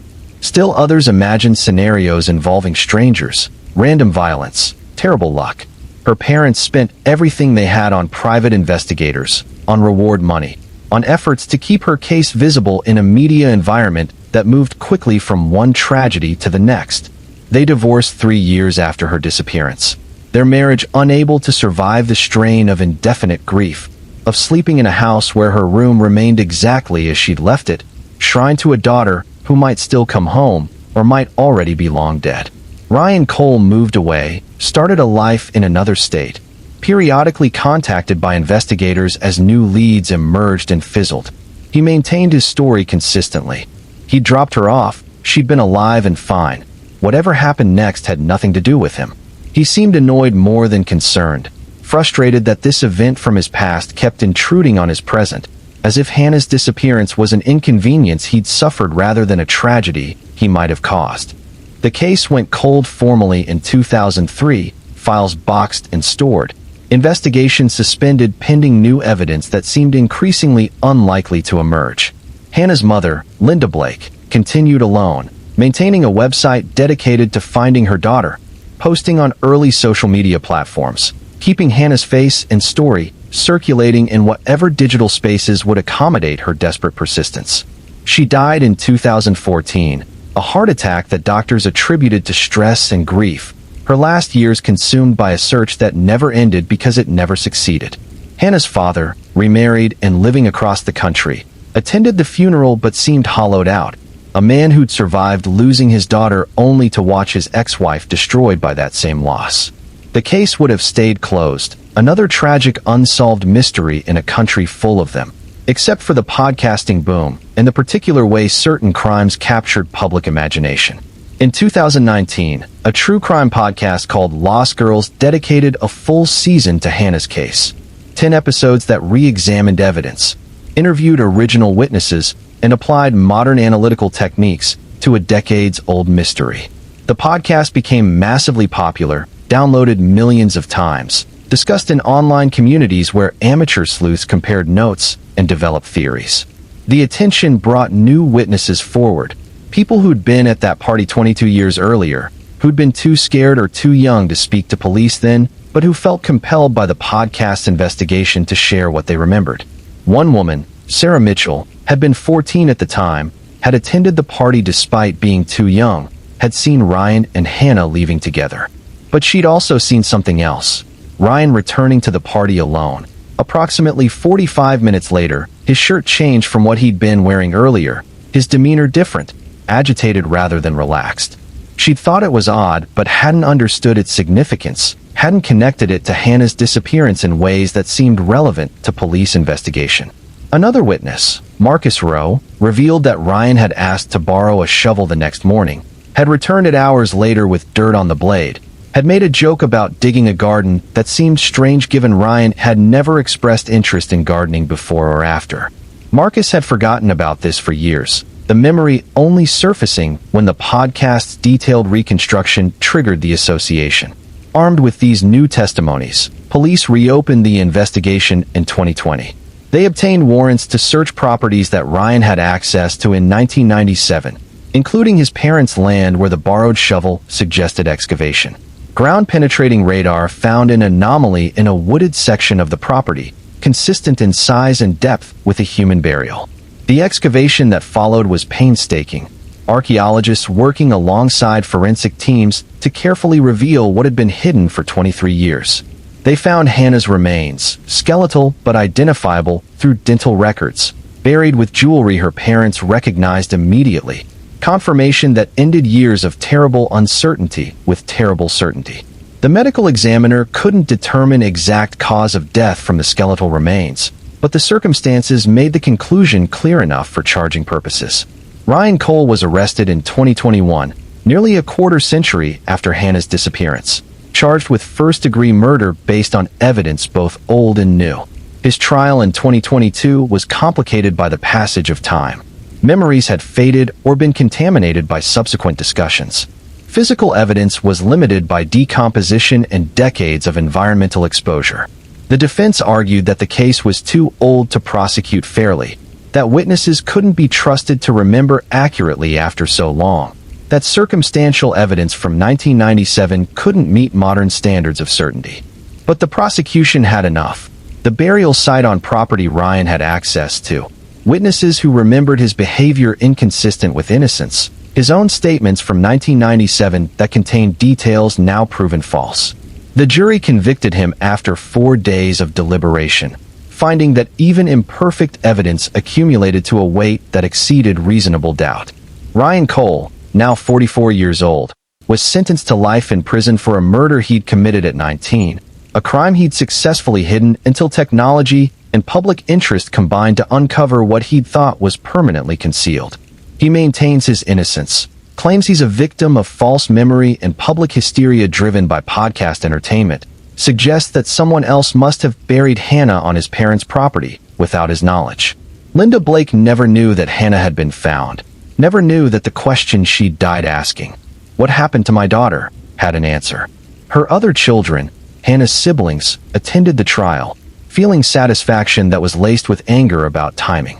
Justice had come, but it had come too late for their mother to witness, too late to prevent the dissolution of their family, too late to be anything except a final chapter rather than a resolution that allowed new beginnings. The podcast that had helped break the case open won awards, generated discussions about media's role in criminal justice, inspired other podcasters to take on cold cases with similar dedication. This had positive effects. Other cases were solved, other families got answers, but also troubling ones, as entertainment and investigation blurred in ways that sometimes prioritized storytelling over truth, that sometimes re-traumatized victims' families for content. Hannah's grave was moved from the woods where she'd been hidden to a cemetery where her mother had been buried, placed beside her, so that in death they were reunited in ways they'd been prevented from being in life. The headstone listed both her birth year and the year she disappeared, acknowledging that she'd been 17 for 23 years in her family's memory, frozen at the threshold she'd never crossed. The party house where Hannah had last been seen alive was torn down years ago, replaced by newer construction, but locals of a certain age still referred to the location by its old address, still shared stories about that June night when everything changed. Ryan Cole's parents moved away shortly after his arrest, unable to remain in a community where their son's crime was common knowledge, where their property would forever be associated with concealment and death. The case became another example of justice delayed, of how silence can extend for decades when killers gamble that time will erase evidence and fade memories, when families are left to navigate grief without closure, when systems lack resources or will to pursue answers that seem increasingly unlikely to emerge. It demonstrated both the power and the limitations of renewed attention, how podcasting and social media could revive cold cases but couldn't prevent them from going cold in the first place. Time had been complicit in Ryan Cole's freedom, had allowed him to build a life while Hannah remained buried, had erased or obscured evidence that might have led to quicker justice. But time had also preserved enough, fragments of memory, physical remains, connections between past and present, that eventually, accumulation of decades brought weight sufficient to crush the lies that had seemed so solid. For the families of other missing people, Hannah's case offered hope laced with frustration. If answers could emerge after 23 years, maybe their own unanswered questions would eventually resolve. But 23 years is a lifetime. Is watching children grow up without siblings? Is parents dying without knowledge? Is carrying uncertainty that never gets lighter, only more familiar? The podcast episodes remain available, a permanent record of investigation and resolution, listened to by people who never knew Hannah but feel connected to her story. In comment sections and discussion forums, strangers debate evidence and express outrage and satisfaction, engaging with Hannah's death as entertainment even while claiming to honor her memory. This paradox is uncomfortable but unavoidable in an era where true crime exists simultaneously as pursuit of justice and form of consumption. Ryan Cole appeals his conviction, arguing ineffective counsel and questionable forensic methods, seeking legal technicalities that might reverse a jury's judgment. These appeals will likely continue for years, extending the case further, preventing final resolution even as its essential truth has been established. The legal system's capacity for endless procedural cycling means that conviction is rarely the end, just another phase in a process that can stretch beyond any reasonable definition of timely. Hannah Blake would be 43 now, would have lived a full adult life, would perhaps have children of her own, a career, relationships, all the accumulated experiences that make up a human existence. Instead, she remains forever 17, her life truncated at a point where it was just beginning, her potential reduced to speculation. The world she would have grown up in changed dramatically between 1997 and 2021. Technology, politics, culture, everything shifted, and she experienced none of it, trapped in the ground while life continued for everyone except her. The woods where she was buried have grown over. Trees she never saw reaching heights she never lived to measure. The shovel that dug her grave was probably thrown away years ago, untraceable except in one man's memory. The party that preceded her death has become mythic in local memory, the last normal night before everything changed. Though of course it wasn't normal for Hannah, whose normal nights had already ended when Ryan Cole decided that her life mattered less than his convenience. Justice, when it arrives with such delay, forces uncomfortable questions about its value and meaning. Does conviction after 23 years serve Hannah? Does it deter others when the gap between crime and consequence is measured in decades? Does it provide closure, or just exchange one kind of pain for another? These questions have no perfect answers. Only the acknowledgement that late justice is better than permanent impunity, that finding truth matters even when finding it requires excavating graves both literal and metaphorical. Some criminals don't explode into violence. They simmer, escalate gradually, refining their methods through practice and near misses, learning from mistakes until they develop systems that maximize harm while minimizing detection. These are the ones whose early victims often go unrecognized, whose pattern only becomes visible in retrospect when enough data points finally connect. Iris Vane was 36 when she was arrested, though her criminal career had begun much earlier, roots extending back into a childhood that had taught her the power of manipulation before she'd learned multiplication tables. She'd grown up in a house where abuse was ambient and control was the only currency that mattered, where she'd been both victim and witness to violence that shaped her understanding of human relationships as fundamentally transactional. By the time she was a teenager, she'd learned to weaponize vulnerability, to present herself in ways that generated protective impulses in others that she could then exploit. She was pretty in a particular way that suggested fragility, with large eyes and a small frame and a manner of speaking that made people want to help her, want to solve her problems, want to be the one who saved her from whatever was wrong. What those people didn't recognize, what Iris herself might not have fully articulated, was that she'd internalized the violence of her childhood not as something to escape, but as something to replicate, to control from the other side. If she'd been powerless as a child, she could be powerful as an adult. If she'd been hurt, she could hurt. The logic was circular and destructive, but also compelling in its simplicity. Her first victim, at age 19, was a boyfriend who'd started to pull away, who'd indicated that the relationship wasn't working, that he needed space. Iris responded by escalating her neediness, making threats of self-harm, creating crises that demanded his attention and care. When that didn't work, when he maintained his intention to leave, she escalated further. She poisoned him slowly, mixing antifreeze into drinks over the course of several weeks, enough to make him sick, but not enough for immediate lethal effect.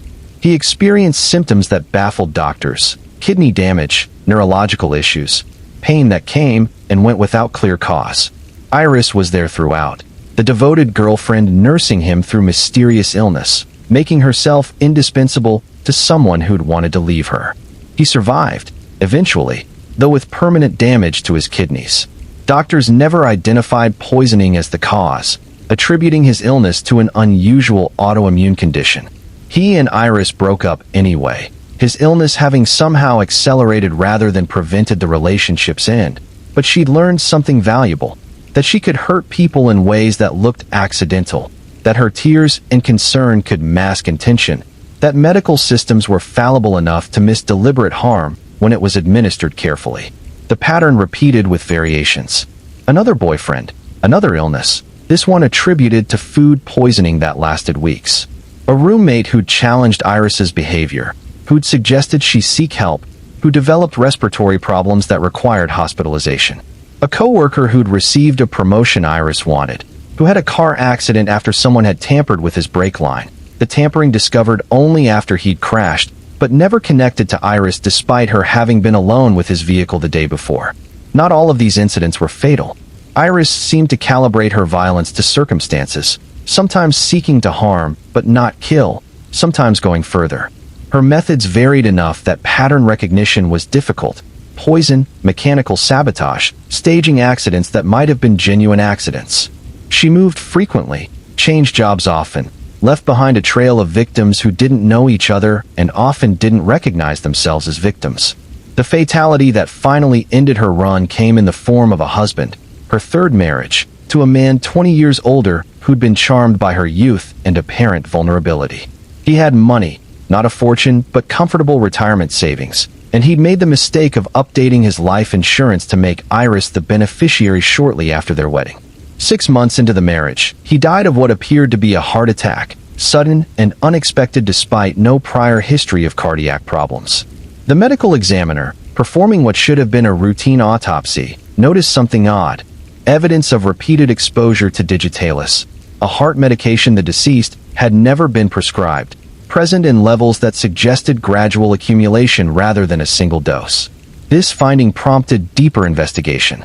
Police looked into Iris's background, discovering the trail of sick and injured people in her wake, a pattern that seemed remarkable once you knew to look for it, but that had never been connected before because the incidents occurred in different places, involved different methods, left victims who'd survived or whose deaths had seemed natural.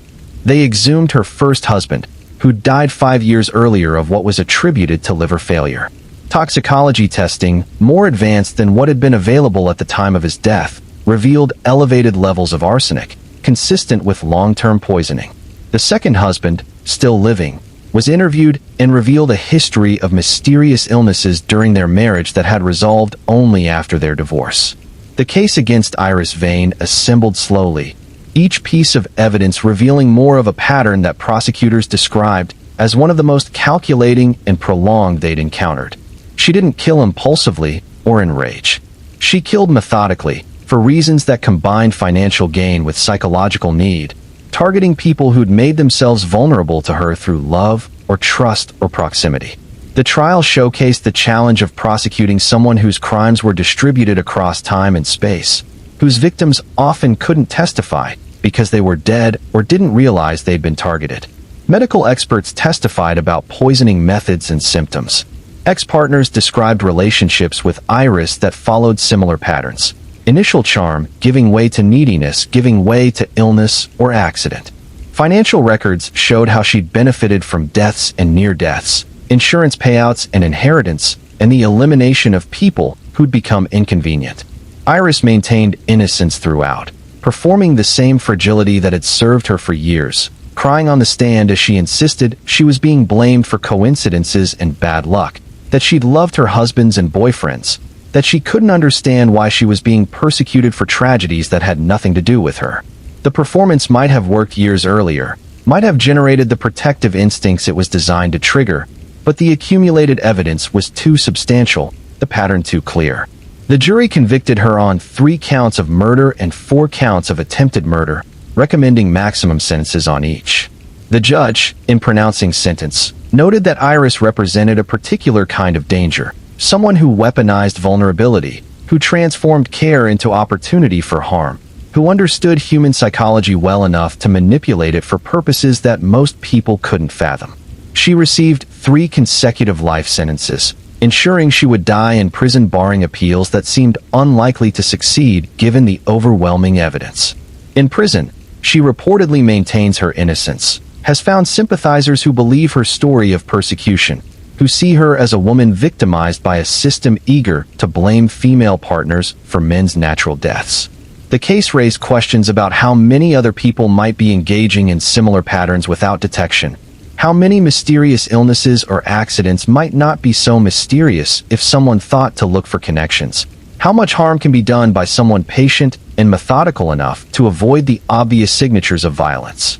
Iris Vane hadn't been a serial killer in the traditional sense. No dramatic crime scenes, no obvious compulsion or ritual. She'd been something perhaps more disturbing.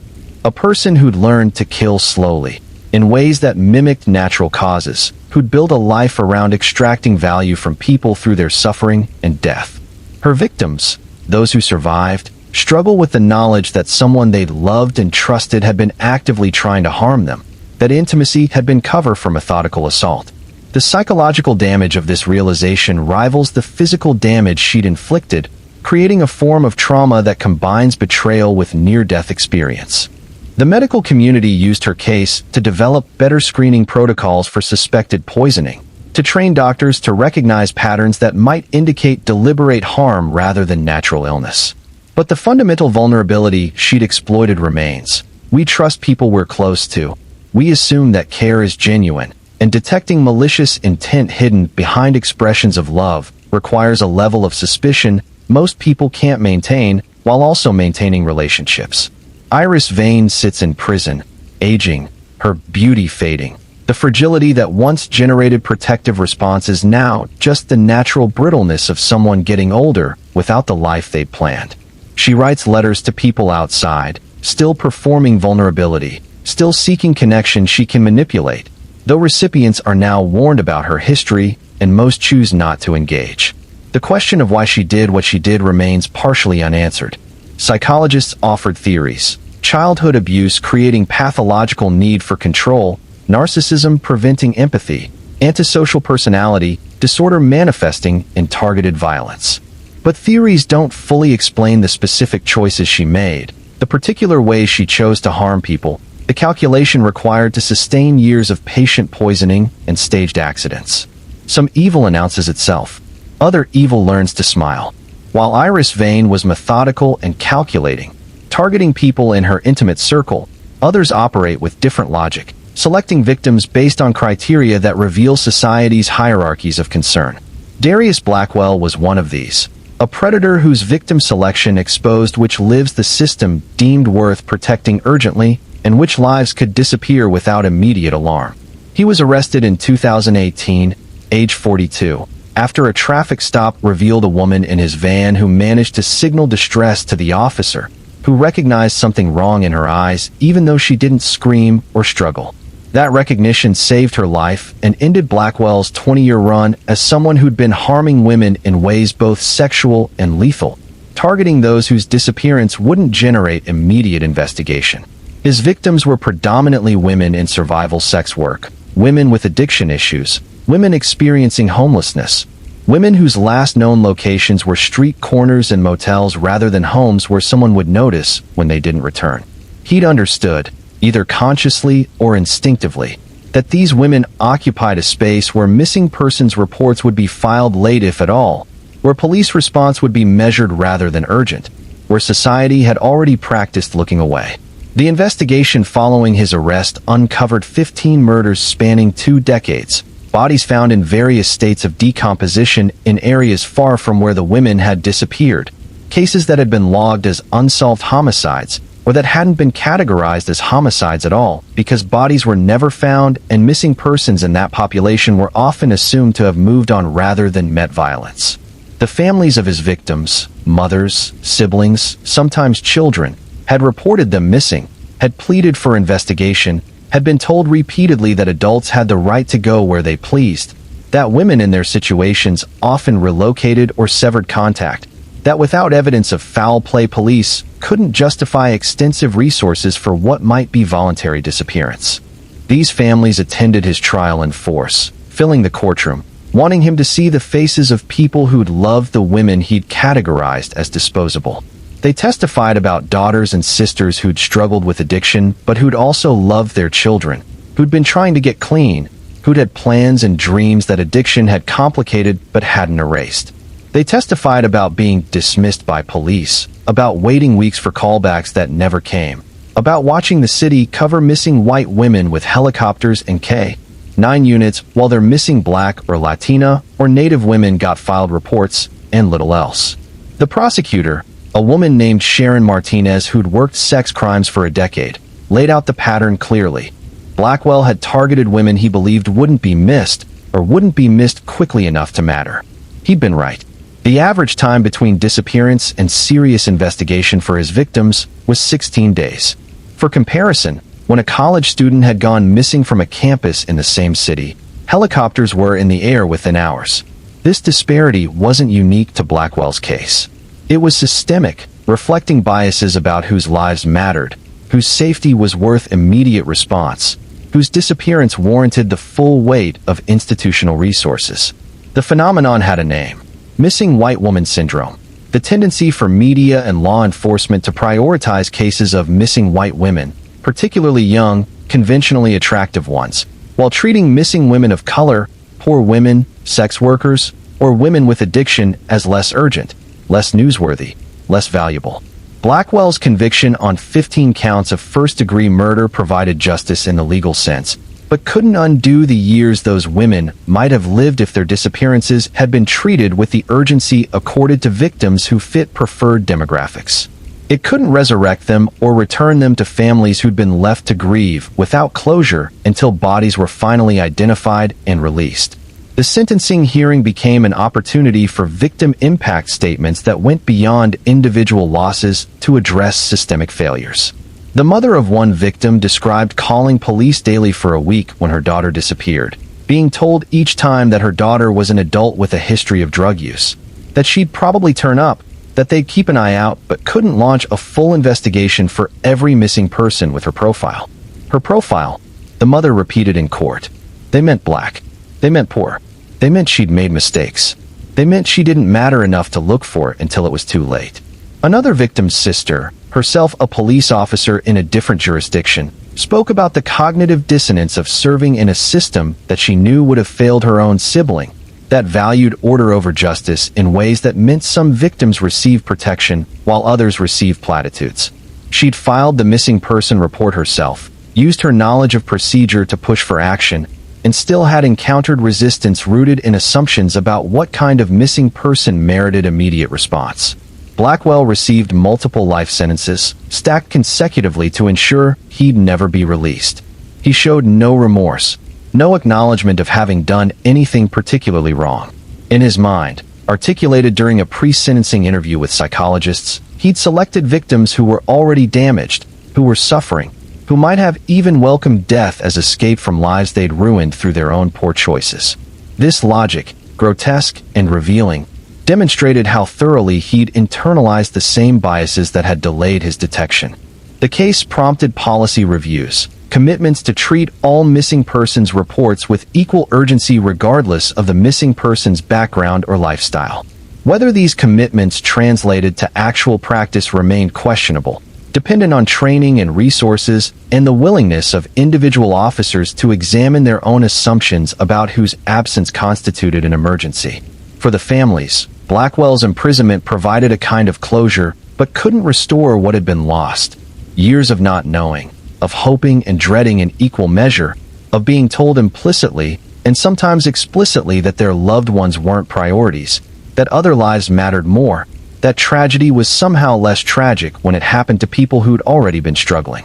The women Blackwell killed had names: Sharice Thompson, Maria Gonzalez, Kimberly Lightfoot, Angela Chun, and 11 others whose lives were more than the circumstances of their deaths, more than their struggles with addiction or poverty, or the survival choices those circumstances forced upon them.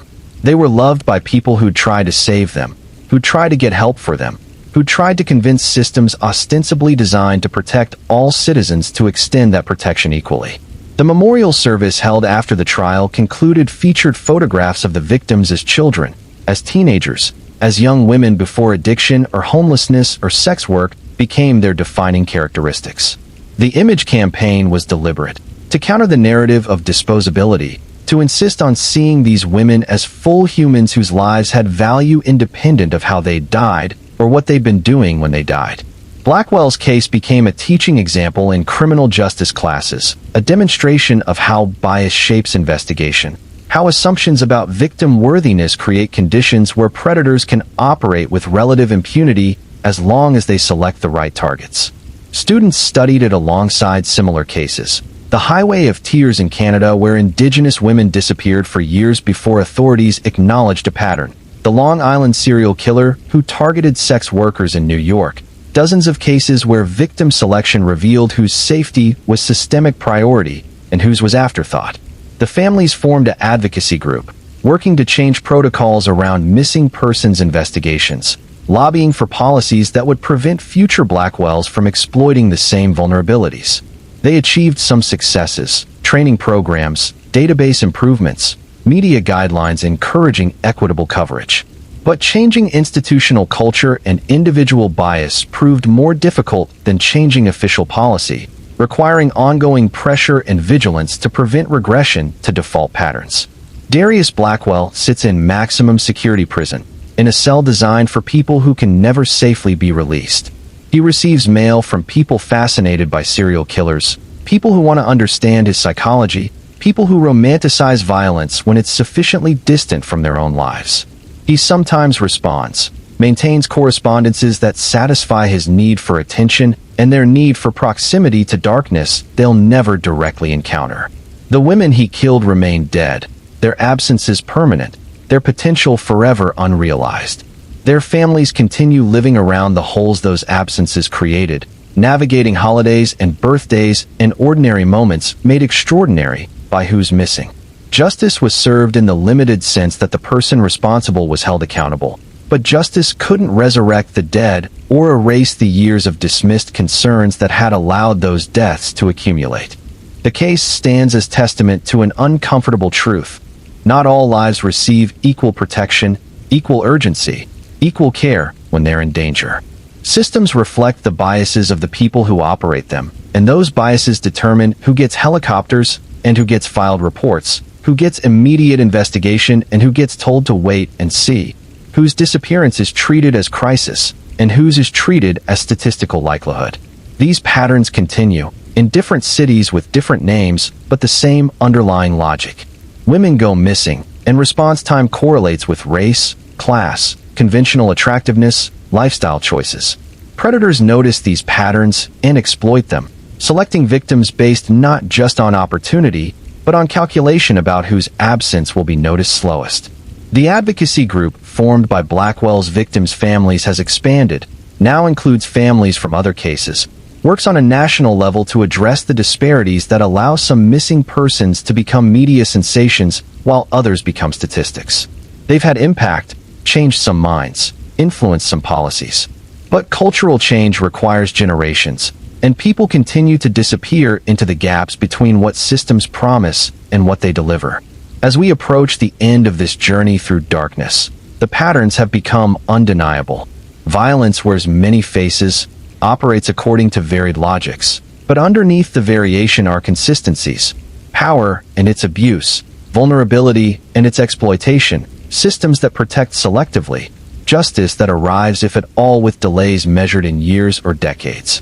There's one more category of evil we need to examine, perhaps the most disturbing because it operates behind a facade not just of normalcy, but of respectability, trust, authority.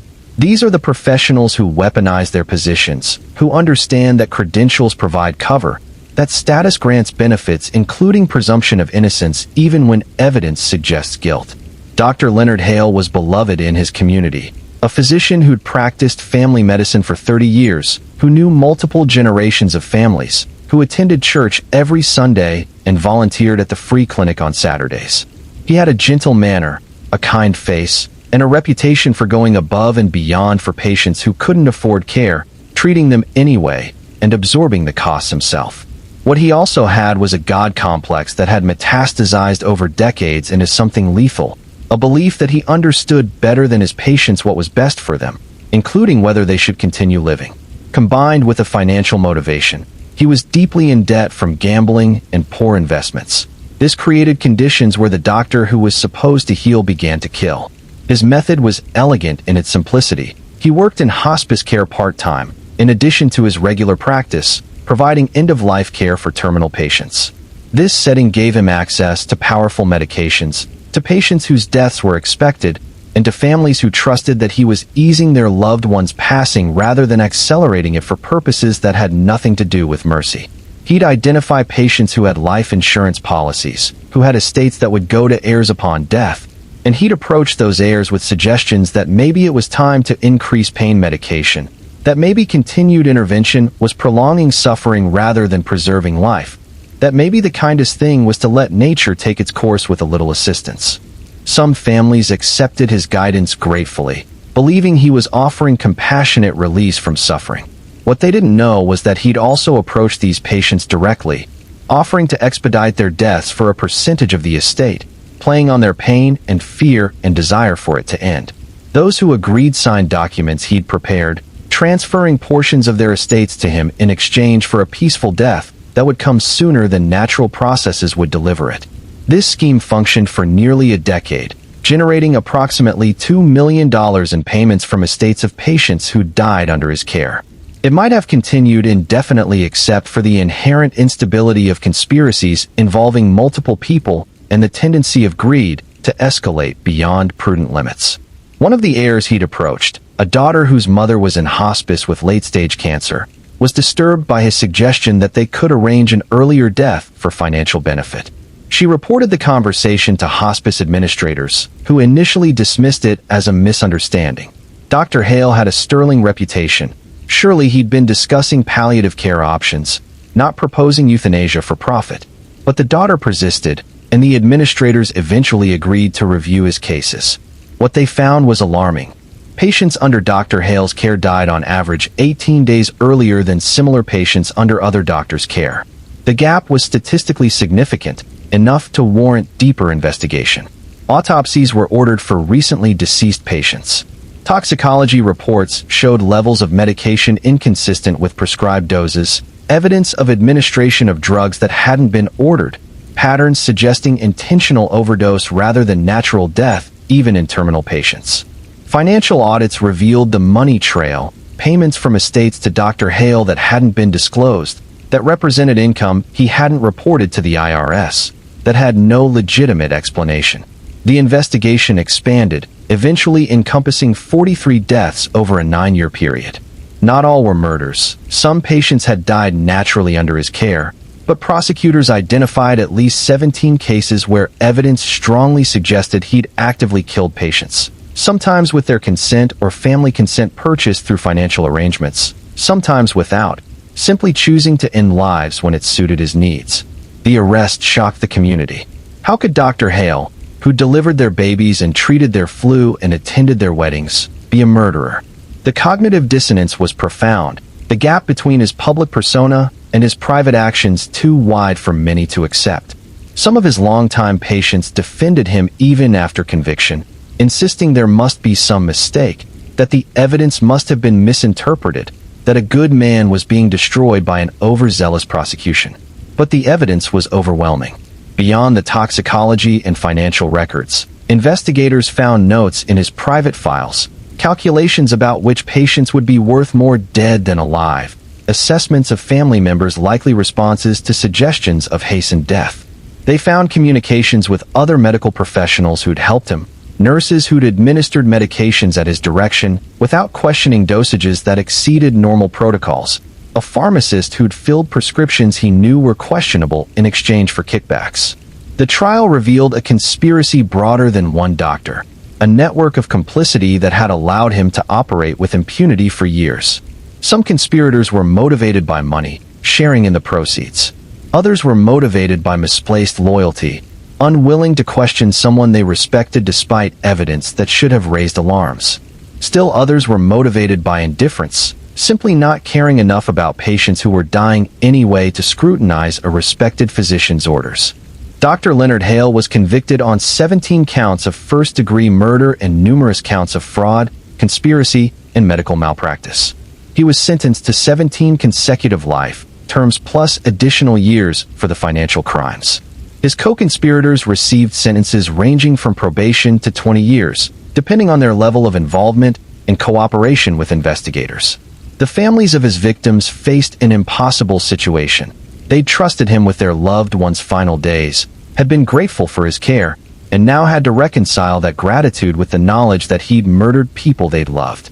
Some families felt relief, believing their loved ones had been in pain and that hastened death had been a mercy even if the motivation was corrupt.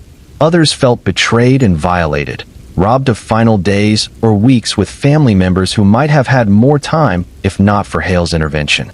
The medical community struggled with the revelation that one of their own had so thoroughly violated every oath and principle the profession claimed to uphold. Medical boards revised oversight procedures, implemented new safeguards around end-of-life care, tried to prevent future Hales from exploiting the same vulnerabilities. But the fundamental challenge remained. Medicine requires trust, requires patients to accept vulnerability, requires families to believe that professionals recommending courses of action are doing so for the patient's benefit rather than their own. Dr. Hale had exploited that trust systematically, had understood that his position granted him presumption of good intent even when his actions suggested otherwise.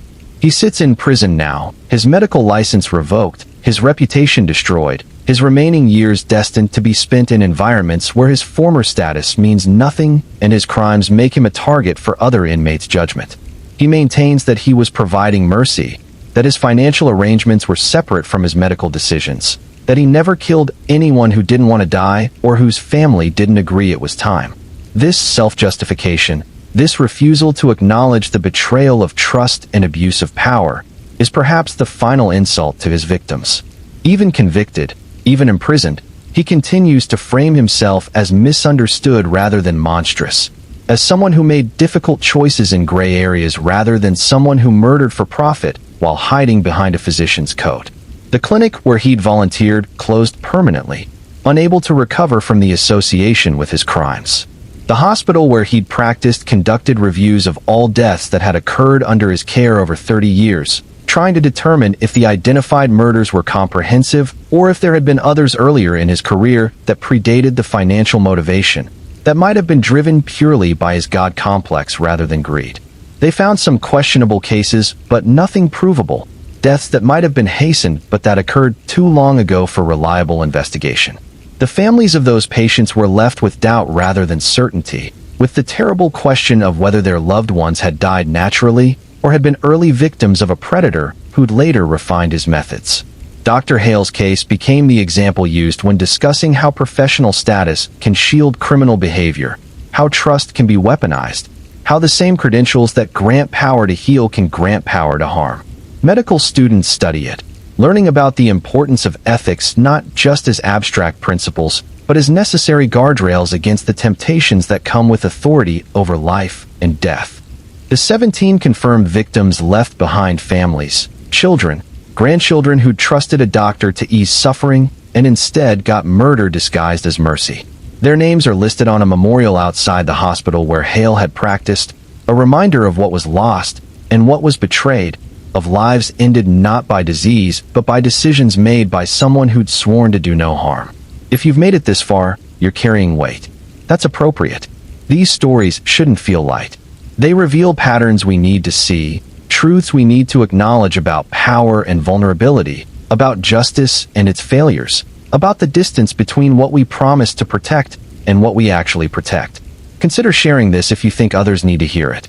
The algorithms don't favor content this heavy, but truth shouldn't have to compete for attention against entertainment. We're near the end now, approaching the final accounting of what these stories collectively reveal. We've seen intimate violence and random violence, patient evil and explosive evil, justice that arrived too late and justice that almost didn't arrive at all. We've seen how systems fail, how bias shapes whose suffering receives urgent response, how time can be an accomplice or an ally depending on which side of the crime you're on. What remains is to return to where we began, to Maribel Cruz and the others whose stories opened this examination of human darkness. Because these aren't discrete cases, aren't separate tragedies. They're threads in a larger pattern, evidence of structures that allow certain kinds of harm to flourish, that protect some lives urgently, while leaving others vulnerable to violence that operates in plain sight. Maribel Cruz left San Isidro del Valle believing that love and opportunity lived in Puerto Lumbra, that escape from her small town's limitations would lead to something better. What she found instead was a different kind of trap, isolation dressed up as partnership, control disguised as concern, violence that started small and escalated according to logic she couldn't predict or prevent. The warning signs were there for anyone trained to see them. The progressive isolation, the increasing control, the shift from partnership to possession. Her neighbors heard them. Her coworkers noticed her withdrawal. Her mother sensed something wrong in those final phone calls. But the system waited for perfect evidence before acting, treated domestic situation as private matter, accepted Audrion's assurances that everything was fine even as Maribel was disappearing into an existence that would end with her body hidden at a construction site. Her unborn child, 8 months from birth, never got counted as a separate victim in ways that acknowledged it as an individual loss. The legal system tallied it as part of Maribel's murder, a detail in the larger tragedy. And while this makes sense from certain procedural perspectives, it also erases a life that had been growing toward existence, a future that should have included first breaths and first steps, and all the accumulated moments that make up a human life. Justice arrived for Maribel, eventually, in the form of Audrion's conviction and imprisonment. But that justice was remedial, responding to tragedy rather than preventing it, punishing harm already done rather than intervening when intervention might have saved her. The delay between her death and his arrest gave him time to construct alibis, dispose of evidence, perform the role of worried husband while her family suffered uncertainty that would eventually calcify into confirmed loss. Hannah Blake waited 23 years for justice, buried beneath a swing set while her mother died not knowing what had happened, while Ryan Cole built a life in another state and congratulated himself on having successfully hidden his crime. The podcast that eventually broke her case open represented both the power and the limitation of new media. It could revive cold cases, generate new leads, apply modern technology to old evidence. But it couldn't prevent those cases from going cold in the first place, couldn't restore the years Hannah's family spent not knowing. Time had been Ryan Cole's accomplice, erasing some evidence, fading some memories, creating enough distance between crime and consequence that prosecution became difficult. But time had also preserved enough. A burial site, skeletal remains, witnesses whose memories could be triggered by careful reconstruction, that eventually the silence broke and truth emerged, late but not too late to matter. The survivors of Darius Blackwell's van, the woman whose distress the traffic cop recognized, represented the luck that not all potential victims have. She lived because an officer trusted his instincts, because she was able to signal even while terrified, because intervention arrived before Blackwell could complete whatever he'd planned. The 15 women he'd successfully killed hadn't been so lucky. Their disappearances treated as less urgent because of who they were and how they lived, because systems had learned to look away from certain kinds of victims. The families of those 15 women fought for recognition, not just of their individual losses, but of the systemic failure that had made those losses possible. Missing white woman syndrome wasn't a conspiracy or conscious policy, but an accumulated pattern of bias, assumptions about whose absence constituted emergency and whose constituted expected behavior. Changing this required more than acknowledging the problem. It required ongoing work to examine and counter bias at every level of investigation and media coverage. Lena Moore and Evan Holt survived Dale Pritchard's basement, but carry trauma that will affect the rest of their lives. They did everything right, filed emergency calls, tried to signal distress, took the opportunity to run when it presented itself. But they also learned that doing everything right doesn't guarantee safety, that predators are skilled at identifying and exploiting vulnerability, that systems designed to respond to emergencies can fail catastrophically when operators dismiss genuine calls as pranks or mistakes. The policy changes bearing their names will save future lives, will prevent other 911 calls from being dismissed without proper follow-up. These changes matter, represent tangible improvement in how emergencies are handled. But they're reactive rather than proactive, written in the blood of people who shouldn't have had to suffer to teach lessons the system should have already learned. Elaine Porter's children lost their mother to a father who decided that solving his financial problems through murder was preferable to facing consequences of his own poor choices. They watched him save them from the fire he'd set, experienced the cognitive dissonance of being rescued by the same person who'd killed their mother. That psychological complexity will shape their entire lives, their understanding of love and safety and trust permanently altered by betrayal at the most fundamental level. The life insurance money that Marcus Porter had killed for ended up in a trust fund for the children he'd orphaned. Poetic justice perhaps, but cold comfort for kids navigating adolescence without the mother who should have been there to guide them. The house where it happened got renovated and resold, new families moving in unaware or perhaps uncomfortably aware of its history, choosing to believe that fresh paint and new fixtures can erase what happened within walls that witnessed death disguised as accident. Noel Grant's murder by Derek Moss represented the kind of randomness that makes safety feel impossible. She'd been careful, aware, following all the advice about how to protect yourself in a world where danger to young women is statistically significant.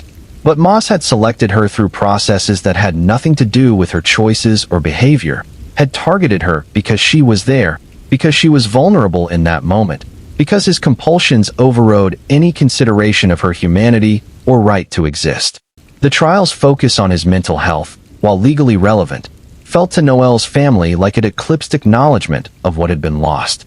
She'd been reduced to victim in a case about whether her killer could be held responsible, her life compressed into testimony about her final hours, her potential discussed only as something stolen rather than something valuable independent of how it ended. The Mercer brothers, Caleb and Jonah, demonstrated how family violence operates according to its own logic, how childhood rivalries and parental favoritism can create resentments that fester for decades, waiting for the right catalyst to explode into lethal action. The swing set that marked Jonah's burial site symbolized the twisted poetry of using childhood landmarks to hide adult crimes, of innocence and violence occupying the same physical space separated only by a few feet of dirt. Their mother Diane survived losing both sons, but only in the technical sense that her heart continued beating. The psychological and emotional toll of learning that one son had killed the other, had buried him and lied about it for years, had let her believe Jonah had chosen to abandon her, destroyed whatever peace she might have found in her remaining years. She'd raised them both, loved them both, and ended up losing them both to a violence that had roots in dynamics she'd been unable or unwilling to address when intervention might have mattered. Iris Vane's calculated cruelty, her patient poisoning of partners and roommates and coworkers, revealed how manipulation of care could become weapon, how vulnerability could be performed in service of violence, how medical systems could miss deliberate harm when it was administered gradually and disguised as natural illness. Her victims had trusted her, had believed her tears and concern, and had paid for that trust with suffering and in some cases death. The challenge she represented for prosecution was evidentiary, proving deliberate harm when symptoms mimicked natural causes, connecting deaths separated by years and geography, demonstrating pattern when each individual incident could be explained away as coincidence. That prosecutors succeeded said something about the weight of accumulated evidence, but it also raised questions about how many other Iris Vanes might be operating undetected, patient and methodical enough to avoid the obvious signatures that draw investigation. Dr. Leonard Hale's case showed how professional status could shield criminal behavior, how trust granted to physicians could be weaponized, how the same access that allowed healing could allow harm. His victims had been vulnerable by definition, terminal patients in pain, families desperate for relief, and he'd exploited that vulnerability systematically while maintaining a public persona of compassion and service. The conspiracy that enabled him extended beyond his own actions to include nurses and pharmacists and administrators who'd noticed anomalies but hadn't acted, who'd deferred to his authority, who'd convinced themselves that whatever seemed questionable probably had legitimate explanation. This network of passive complicity demonstrated how institutions can fail not through active malice, but through unwillingness to challenge authority, through assumption that credentials equal ethics, through choosing comfort over confrontation. These cases, taken together, reveal systems that are reactive rather than proactive, that wait for tragedy to force change rather than preventing tragedy through anticipation. They reveal bias in whose lives receive urgent protection and whose receive delayed acknowledgement. They reveal how time can be weapon or shield depending on which side of violence you occupy. They reveal distances between what we promise about justice and safety and what we actually deliver. The women who disappeared, who were isolated and controlled and killed, who were targeted because predators calculated correctly that their absences wouldn't generate immediate alarm. They represent failures that are systemic, not individual. Any one case might have been prevented by different choices or better luck, but the pattern across cases points to structures that enable certain kinds of harm while claiming to prevent it. The criminal justice system provides consequences but struggles with prevention. It can punish after the fact, but has limited tools for intervening before tragedy crystallizes. The mechanisms it has, restraining orders, domestic violence response, missing persons investigations, are only as effective as the people operating them, only as swift as the priorities built into their protocols, only as thorough as the resources allocated to their function. Media coverage shapes which cases receive attention, which generate public pressure for resolution, which become symbols that drive policy change. The disparity in this coverage reflects broader biases about whose suffering matters, whose innocence deserves defending, whose absence constitutes crisis. Missing white woman syndrome isn't just a media phenomenon. It's evidence of how cultural assumptions about value affect every level of response to harm. The podcast boom and true crime obsession create strange dynamics where entertainment and justice intersect. Cases get solved because renewed attention generates new leads, because public pressure forces resource allocation, because amateur investigators notice connections professionals missed. But this same attention can be exploitative, can treat tragedy as content, can re-traumatize families for listener engagement. The balance between helping and harming, between respectful coverage and consumption of suffering, remains difficult to maintain. The families of victims often participate in media coverage hoping it will generate leads, will keep cases visible, will prevent their loved ones from being forgotten. But participation comes at cost, requires reliving trauma publicly, requires watching strangers speculate and debate, and sometimes blame victims for their own victimization. The policy changes that emerge from high-profile cases represent progress, but also highlight how reactive systems are. We name laws and protocols after victims. Lena and Evans 911 reforms. Various missing persons databases named for specific cases, acknowledging that these changes came too late for the people they're named after, that they're built on foundations of tragedy that might have been prevented if the changes had existed earlier. This reactive pattern means that justice and safety are always playing catch-up, always responding to the latest horror, always implementing solutions to problems that have already extracted their costs. Proactive prevention would require resources and political will that are difficult to sustain, would require treating potential harm as seriously as actual harm, would require believing people when they say they're in danger before tragedy proves them right. The question of what we owe to victims and their families becomes complicated when trials focus extensively on perpetrators' backgrounds and mental states. Understanding why someone committed harm serves important purposes, preventing future harm, identifying patterns, addressing root causes. But this understanding can feel to victims like excuse-making, like society is more interested in sympathizing with perpetrators than acknowledging suffering of those they harmed. The balance between understanding and accountability, between addressing mental health and enforcing consequences, between compassion and justice, has no perfect resolution. Cases are adjudicated individually, and outcomes depend on specific circumstances and evidence, and the particular humans, judges, jurors, attorneys, making decisions in each instance. What remains consistent is that victims and their families rarely feel that justice, even when achieved, is adequate to their loss. Conviction doesn't resurrect the dead or erase trauma. Imprisonment removes perpetrators from society, but doesn't repair what they broke. Apologies, when offered, come too late to prevent harm. The most complete legal victory still leaves families navigating absence that will never be filled, carrying grief that will never fully resolve. The children who lose parents to violence, whether as direct victims or as perpetrators imprisoned for their crimes, face particularly complex trauma. They navigate development while processing loss, cope with stigma attached to their circumstances, build identities around voids where guidance should have been. Support systems for these children are often inadequate, underfunded, overwhelmed by need that exceeds capacity. The communities where these crimes occur struggle with their own processing. Small towns that thought they knew everyone discover that knowing and understanding are different things. Urban neighborhoods already dealing with resource scarcity and systemic marginalization add new traumas to existing burdens. The collective impact of violence ripples outward in ways difficult to measure but impossible to ignore. Some communities memorialize victims, create scholarships or foundations, or public art that keeps memory active. These efforts serve important functions, honoring the dead, supporting the living, creating meaning from meaninglessness. But they're also reminders of absence, markers of what should not have been necessary, tributes built on foundations of preventable tragedy. Other communities try to forget, to move on, to restore normalcy that violence interrupted. This impulse is understandable. People need to function, need to believe their world is safe enough to navigate. But it creates tension with families for whom forgetting is impossible, for whom every day contains reminders of who's missing.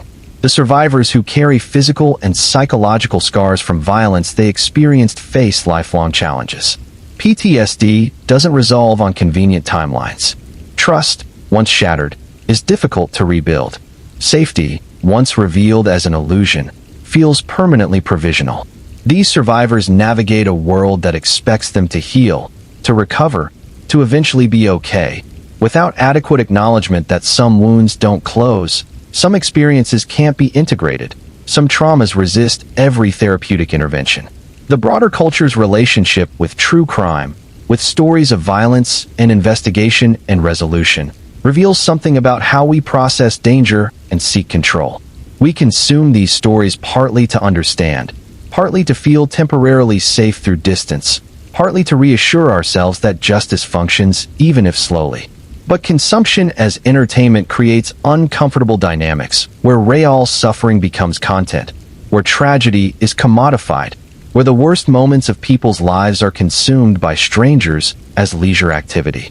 This discomfort doesn't necessarily mean such consumption is wrong, but it does suggest need for awareness of what we're doing when we engage with true crime, whose stories we're consuming and to what end, whether our engagement contributes anything beyond our own entertainment. The line between respectful education and exploitative consumption is real, even when difficult to define precisely. The investigators and prosecutors and defense attorneys who work these cases carry their own burdens. They see humanity at its worst, accumulate exposure to violence and suffering that takes psychological toll. Some develop coping mechanisms that allow them to function. Others burn out, leave the field, carry trauma that affects their personal lives and relationships. The system depends on these people, but often provides inadequate support for the costs their work extracts. The jurors who serve on trials involving violence witness evidence they can't unsee, hear testimony they can't unhear, make decisions that will haunt some of them for the rest of their lives. Jury duty is treated as civic obligation, and it is, but the trauma of serving on particularly brutal cases is often minimized or ignored. Jurors released back to normal life expected to simply cope with what they've been exposed to. The journalists who cover these cases, the crime scene technicians who process evidence, the medical examiners who determine cause of death, the therapists who treat survivors and families. All these roles involve regular exposure to the aftermath of violence, require sustained engagement with material that most people encounter rarely if at all. The cumulative effect creates occupational hazard that is recognized, but not adequately addressed. The systems we've built to respond to crime are imperfect, under-resourced, biased in ways both conscious and unconscious. They fail some people catastrophically while serving others adequately. They evolve in response to tragedy rather than in anticipation of it. They depend on humans making judgment calls in situations where perfect information is unavailable and consequences of error are severe. Recognizing these limitations doesn't mean abandoning hope for justice or safety.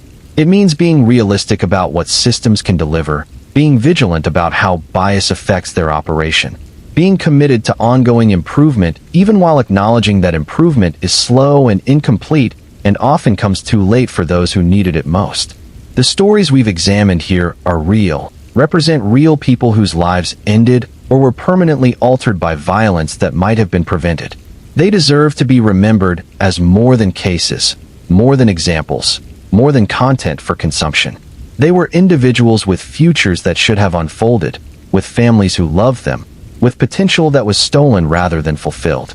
Maribel Cruz should be alive, raising a child who'd be in elementary school now, perhaps having more children, building a life in Puerto Lumbra or back in San Isidro or somewhere else entirely. Her choices were taken from her by someone who'd convinced himself that his needs superseded her right to exist. Her family carries absence that will never be filled, guilt about whether they could have done more, anger about systems that waited too long to act. Hannah Blake should be 43, should have experienced decades of life she was denied, should have been able to choose her own path rather than having it terminated by someone who decided her refusal to conform to his desires meant she deserved to die.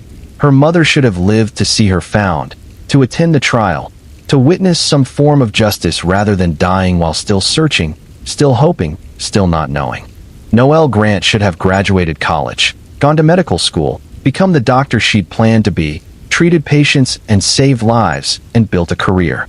Instead, she's a name on a scholarship, a case studied in criminal justice classes, a reminder that doing everything right doesn't guarantee safety when someone else decides to do everything wrong. Lena Moore and Evan Holt survived, but live with trauma that affects every aspect of their lives. They were young and in love and experiencing normal life when violence invaded and redefined their existence. The hours they spent in that basement will affect the decades they have remaining, coloring relationships and choices and their fundamental sense of whether the world is safe enough to trust. Elaine Porter's children navigate adolescence and will navigate adulthood without their mother, knowing their father killed her, carrying psychological complexity that therapy can help with but can't fully resolve. Their lives are shaped by absence and betrayal at the most foundational level, by loss that was preventable if someone had intervened when warning signs appeared. The 15 women Darius Blackwell killed, whose names and faces were cataloged in his trial, who'd been dismissed as less urgent when they disappeared because of who they were and how they lived, deserved the same immediate response that would have been mobilized for different victims.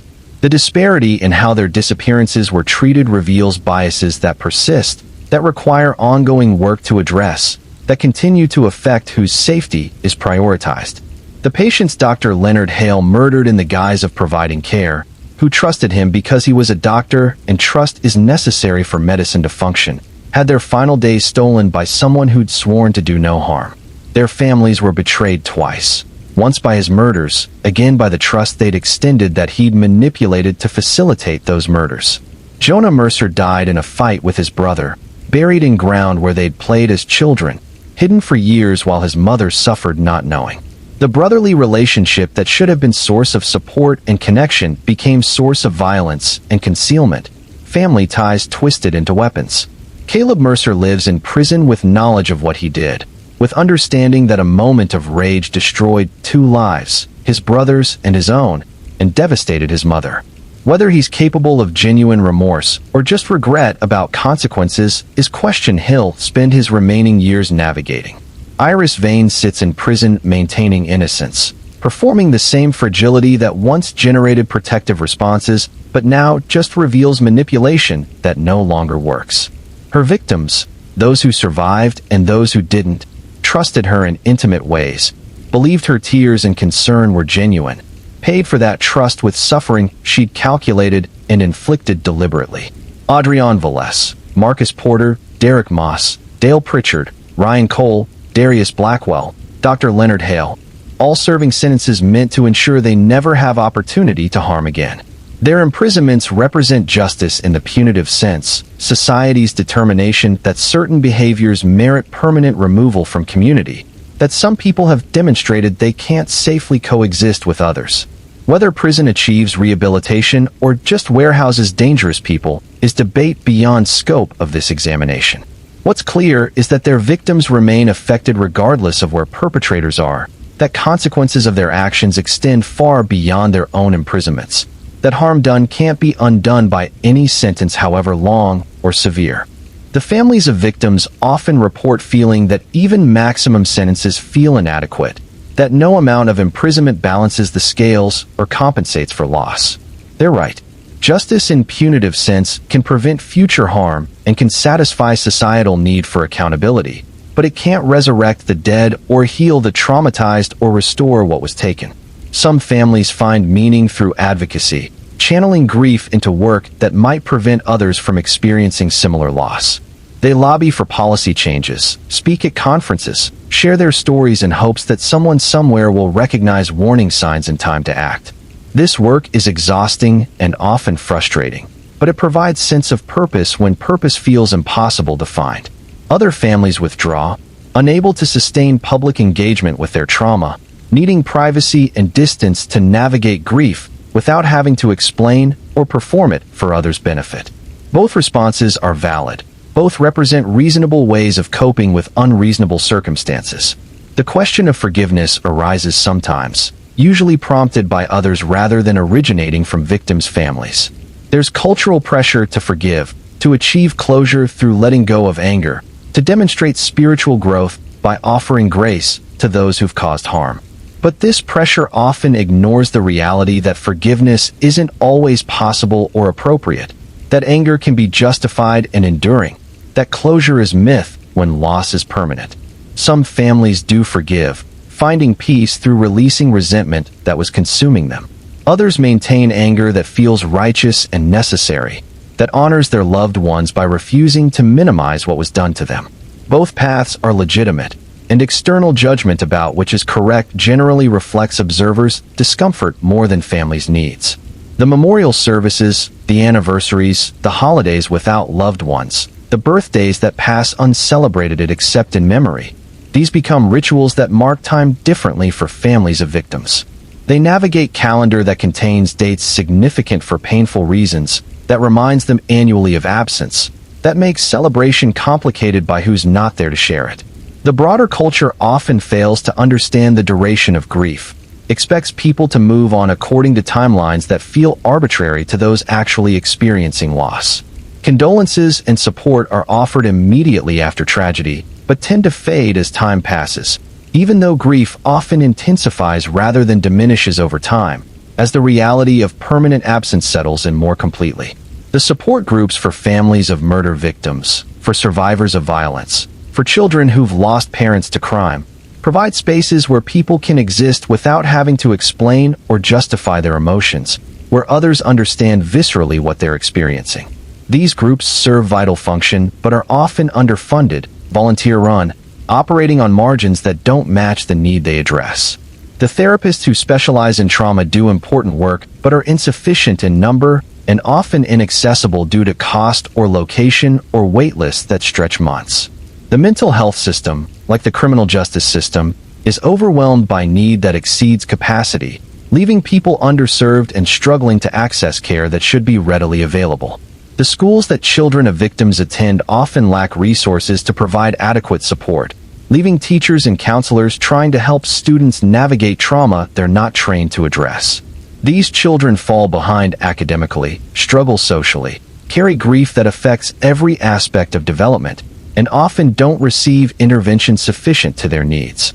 The workplaces where survivors return after experiencing violence often expect performance and productivity that trauma makes difficult or impossible.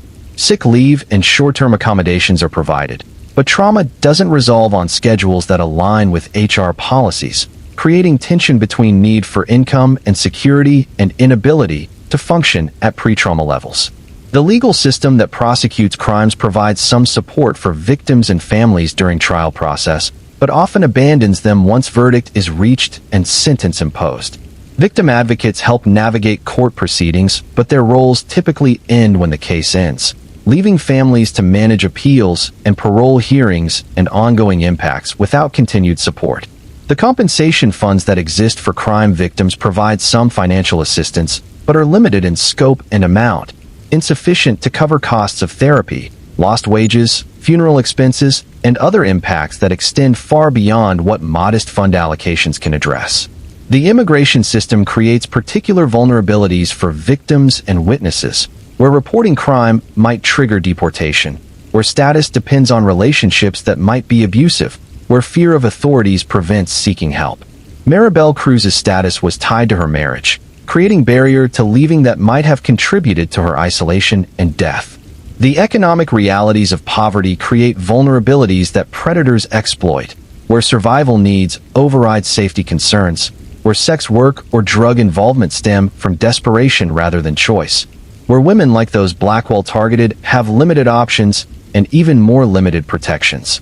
The cultural narratives about perfect victims and deserving victims affect whose suffering generates outrage and whose generates dismissal, whose behavior before victimization is scrutinized for evidence of culpability and whose is accepted as irrelevant to whether they deserved harm.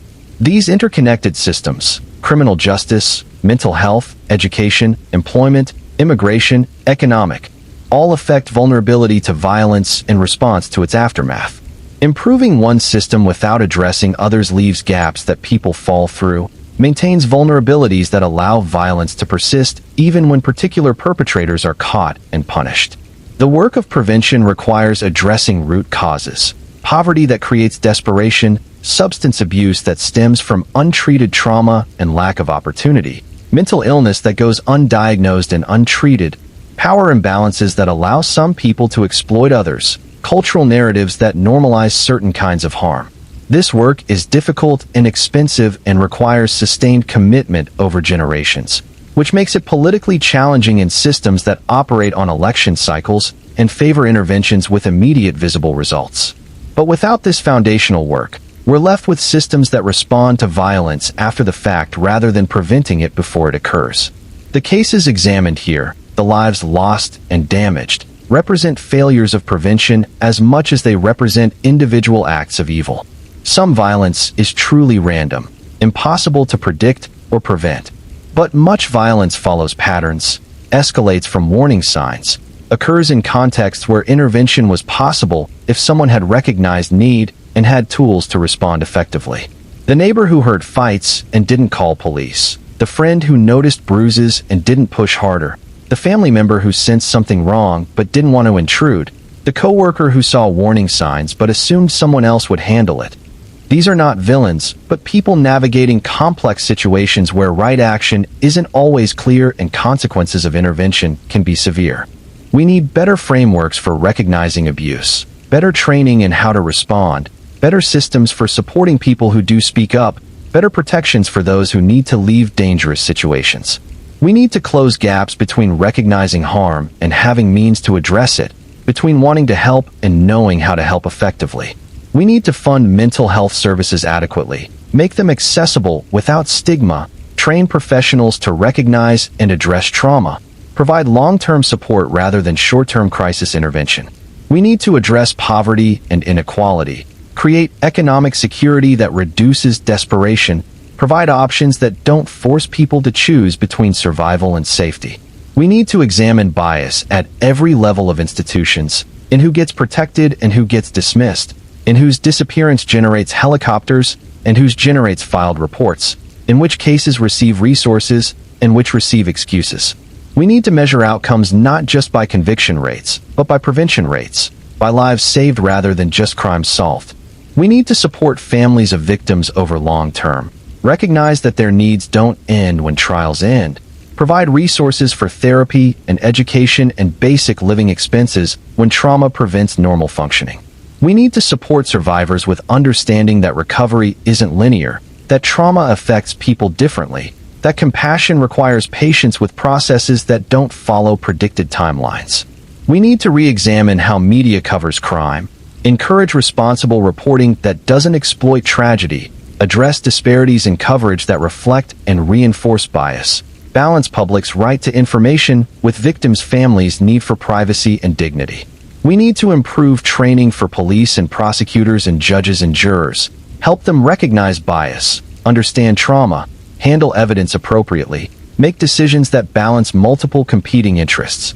We need to fund these systems adequately, provide resources sufficient to thorough investigation and prosecution, avoid forcing choices between doing job well and doing job quickly.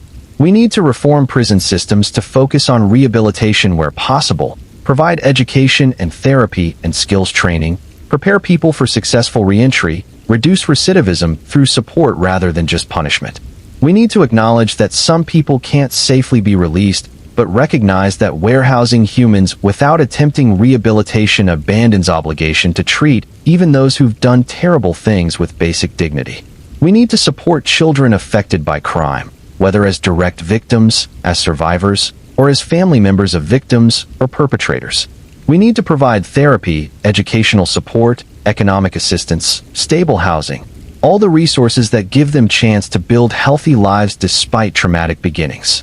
We need to have honest conversations about violence, about who perpetrates it and why, about what circumstances create vulnerability, about how power operates in relationships and institutions, about what prevention actually requires versus what we prefer to believe it requires. These are large systemic challenges without simple solutions. Progress requires sustained effort across multiple domains, coordination between systems that often operate in isolation, political will to fund prevention even when results aren't immediately visible, cultural willingness to examine uncomfortable truths about how we fail to protect vulnerable people. But the alternative to doing this work is accepting current levels of violence as inevitable, accepting that some people will continue to die preventably, accepting that families will continue to suffer losses that better systems might have prevented. That acceptance is intolerable if we take seriously the idea that all lives have equal value, that safety is right rather than privilege, that justice means more than punishment after harm has occurred.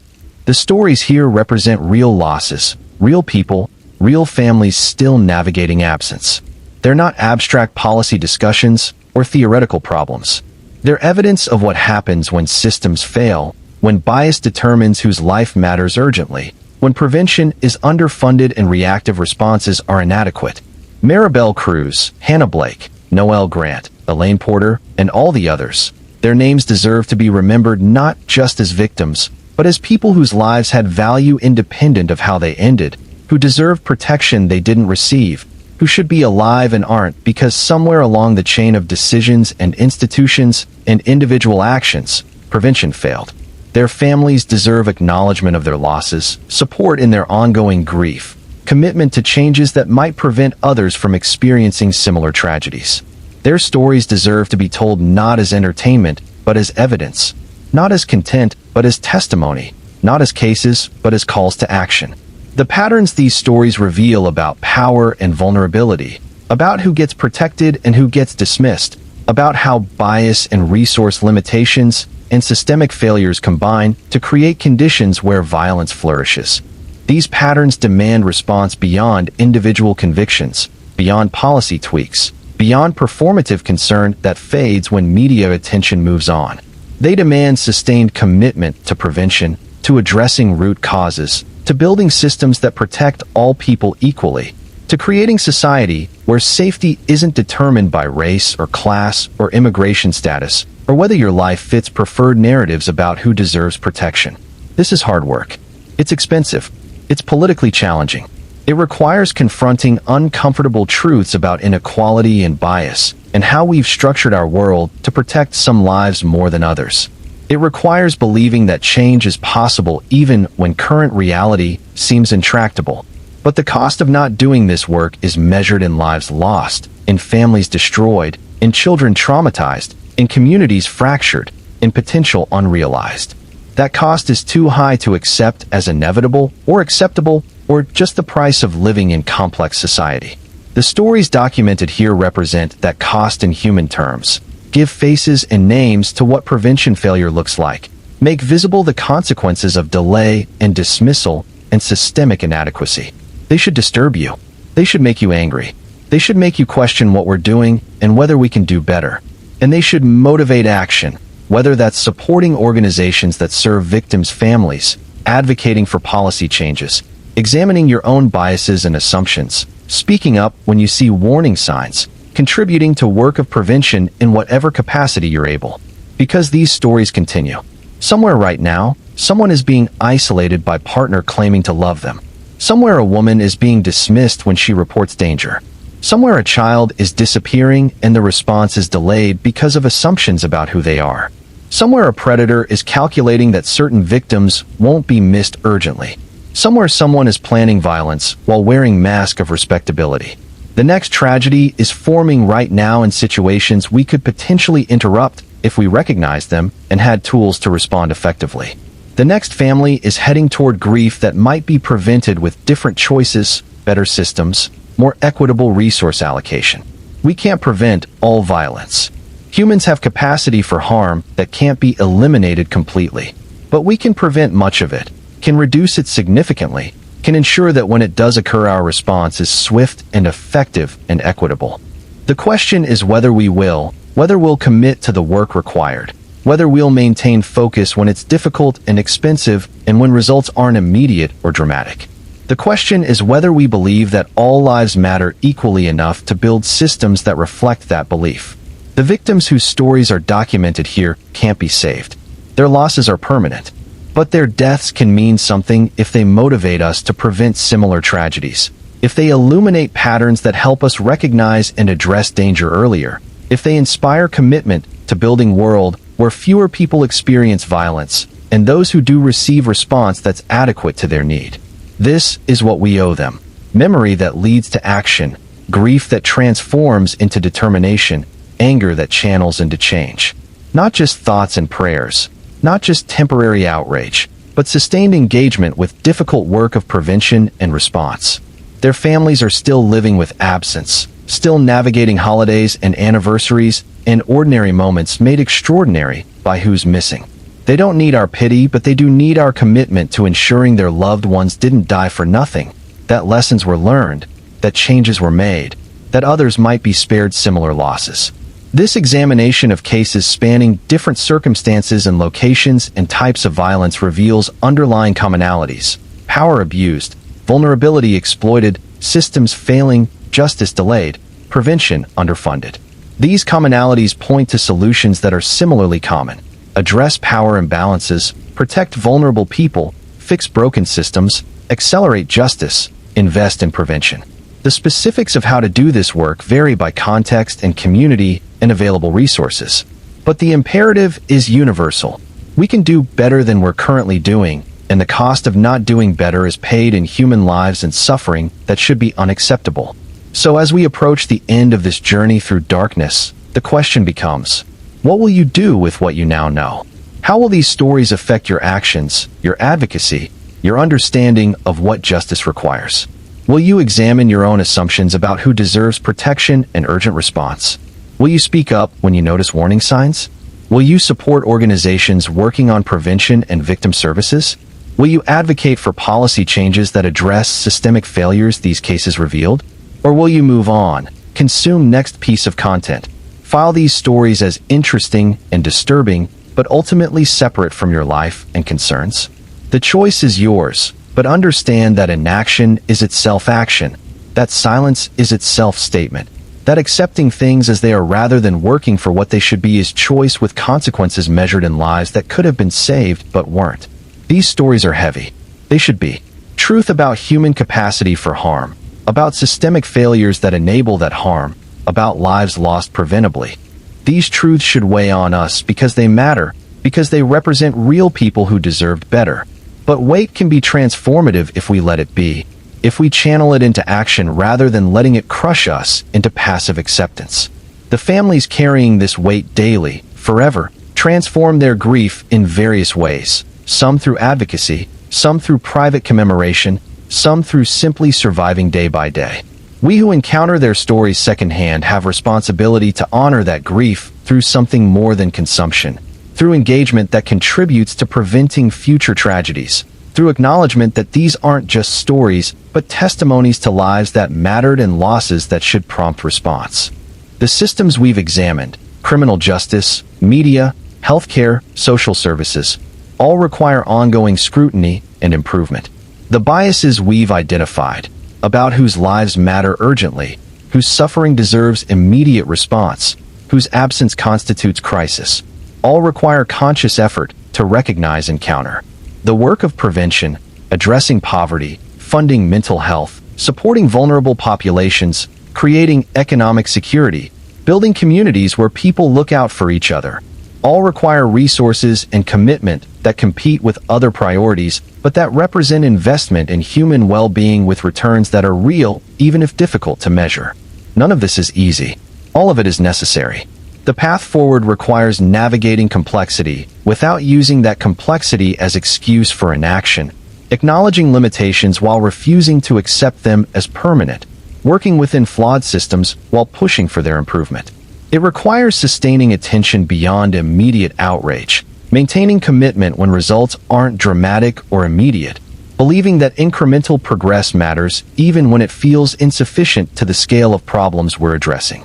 It requires listening to victims' families about what they need, to survivors about what would help, to communities most affected by violence about what solutions make sense in their contexts. It requires resisting urge to impose solutions from outside without understanding circumstances from inside.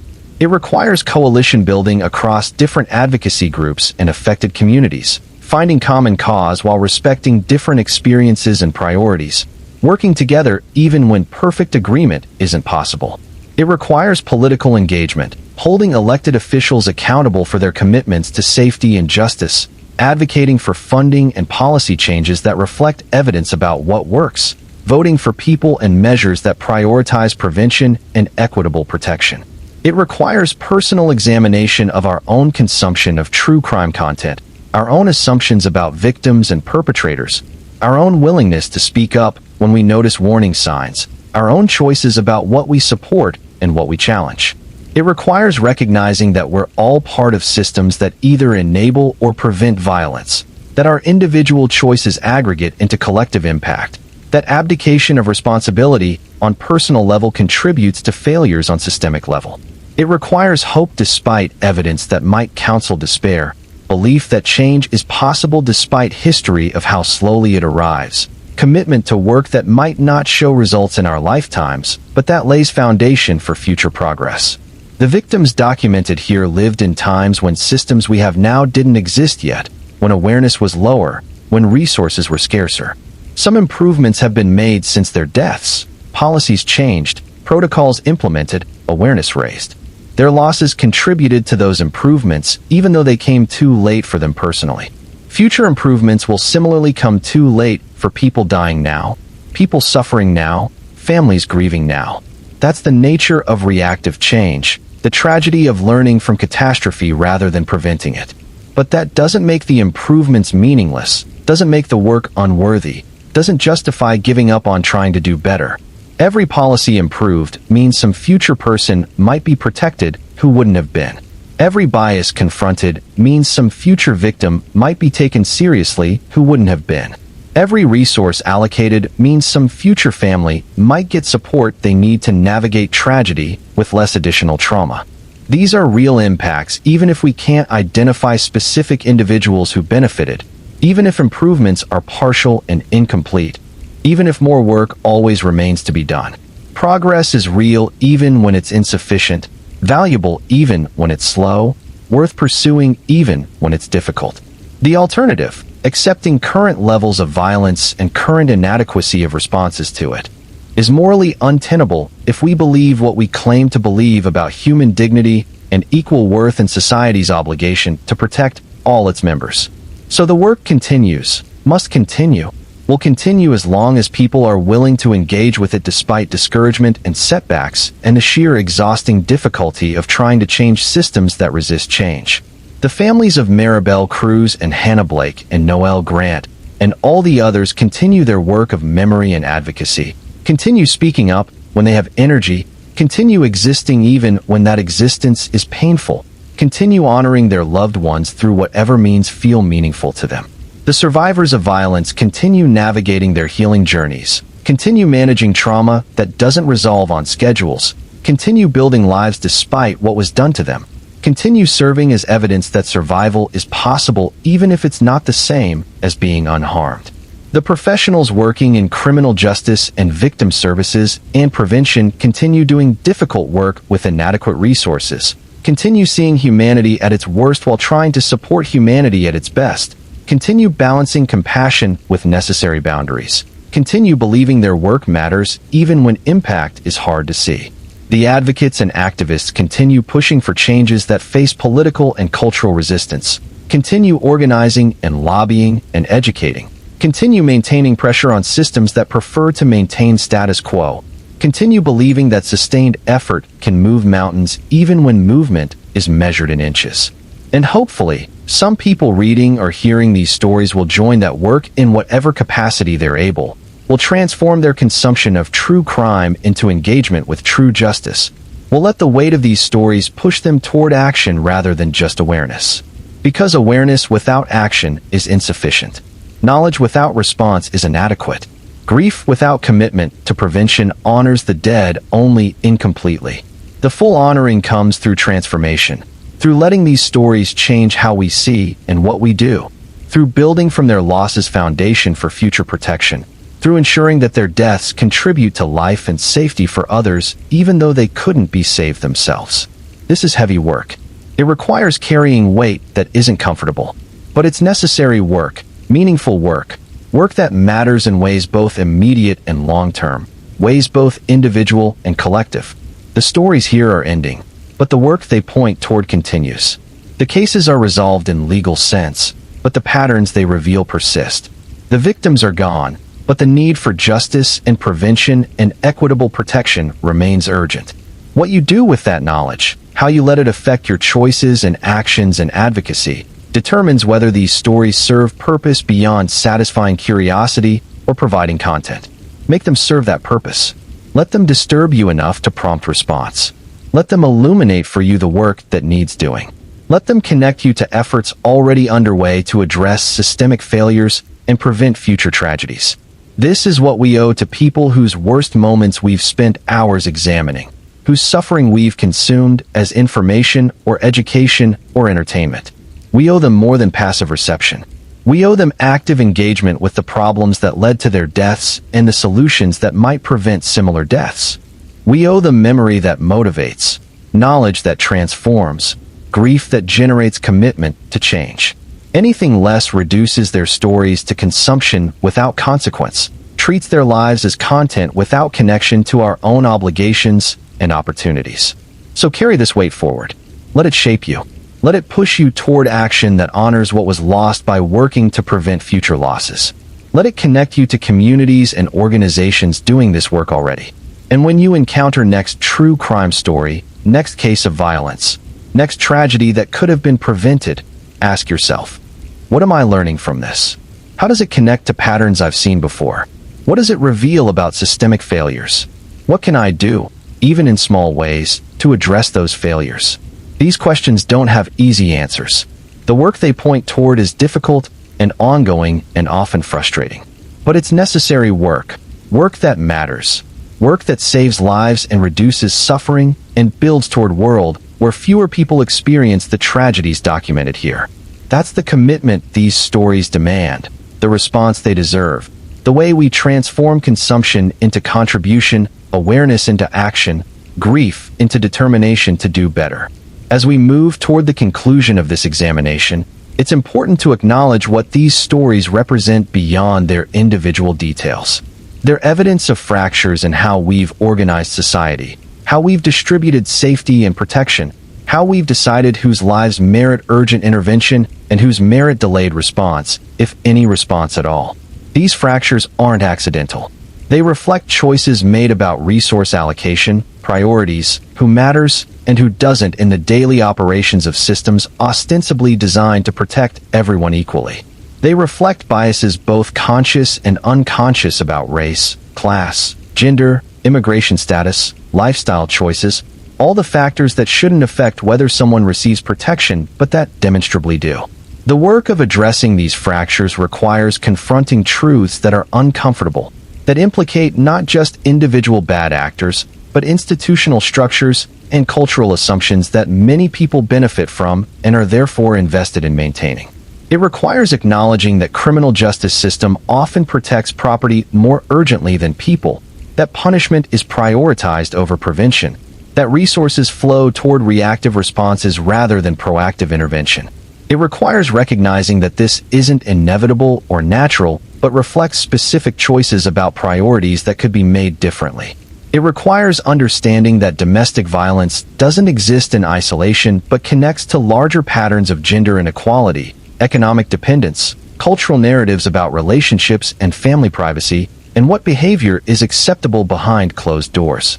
It requires challenging assumptions that make intimate partner violence seem like private matter rather than public concern. It requires seeing how racism shapes every aspect of missing persons cases, from whose disappearance generates immediate alarm to whose gets filed and forgotten, from which cases receive media coverage to which cases receive thorough investigation. It requires acknowledging that this disparity has body counts, that delayed response means more victims, that bias kills. It requires recognizing how economic inequality creates vulnerabilities that predators exploit, how lack of options forces people into situations where safety has to be sacrificed for survival, how poverty intersects with violence in ways that are predictable and preventable if we chose to prevent them. It requires understanding how mental health stigma prevents people from seeking help, how inadequate funding means services are unavailable or accessible only to those who can afford them, how untreated mental illness contributes to violence both as cause and as vulnerability. It requires seeing how immigration system creates shadows where people afraid of deportation can't report abuse or seek protection, where status tied to relationships traps people in dangerous situations, where fear of authorities becomes a weapon that abusers wield. These connections between individual cases and systemic failures might seem overwhelming, might make problems appear so large and interwoven that solutions feel impossible. But understanding the interconnection is necessary for developing responses that address root causes rather than just symptoms. Band-aids don't fix broken bones, and individual prosecutions don't fix broken systems. Both are necessary. Prosecute perpetrators and reform systems, but neither is sufficient alone. Comprehensive response requires working at multiple levels simultaneously, accepting that progress will be uneven and incomplete, but refusing to let that incompleteness justify inaction. So what does this look like in practice? What are the concrete steps that move from analysis of problems to implementation of solutions? At individual level, it means educating yourself about warning signs of domestic violence, about how to respond when you notice them, about resources available to people in danger. It means being willing to speak up even when it's uncomfortable, to check on neighbors when you hear concerning sounds, to take seriously when someone expresses fear or asks for help. It means examining your own biases about who deserves empathy and urgent response, consciously working to extend equal concern to people regardless of their race, class, immigration status, or life circumstances. It means recognizing that perfect victims don't exist, that people can be struggling with addiction or poverty or other issues and still deserve protection from violence. It means being thoughtful consumer of true crime content, distinguishing between coverage that educates and advocates from coverage that exploits and sensationalizes, supporting creators and media that prioritize victims' dignity and families' needs over entertainment value. It means voting for candidates and policies that prioritize prevention and equitable protection, that fund mental health and social services adequately, that address economic inequality and its connection to vulnerability. It means holding elected officials accountable for their commitments to justice and safety.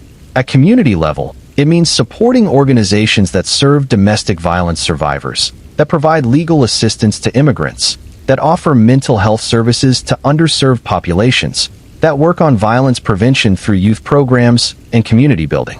It means advocating for schools to implement comprehensive education about healthy relationships, consent, recognizing abuse, resources available to those experiencing or witnessing violence.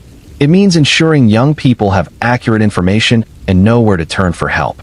It means creating neighborhoods where people know each other, where isolation is less possible, where someone notices when neighbor stops appearing or when child seems neglected or when patterns suggest danger. It means rebuilding social fabric that has frayed in many communities, creating connections that make collective vigilance possible.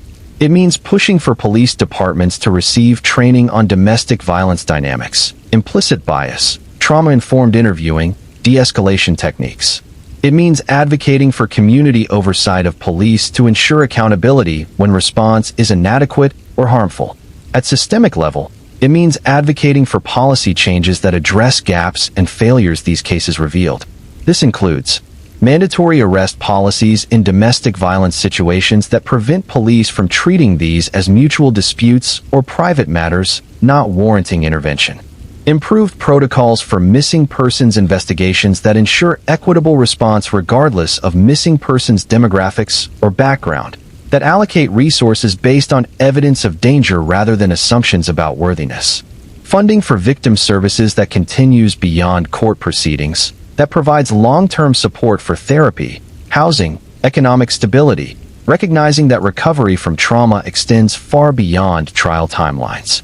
Reform of how medical professionals are monitored and held accountable, closing gaps that allowed Dr. Leonard Hale and others to harm patients while maintaining facade of respectability and care. Investment in violence prevention programs that address root causes, that provide support before crisis, that create alternatives to situations where violence becomes option people consider.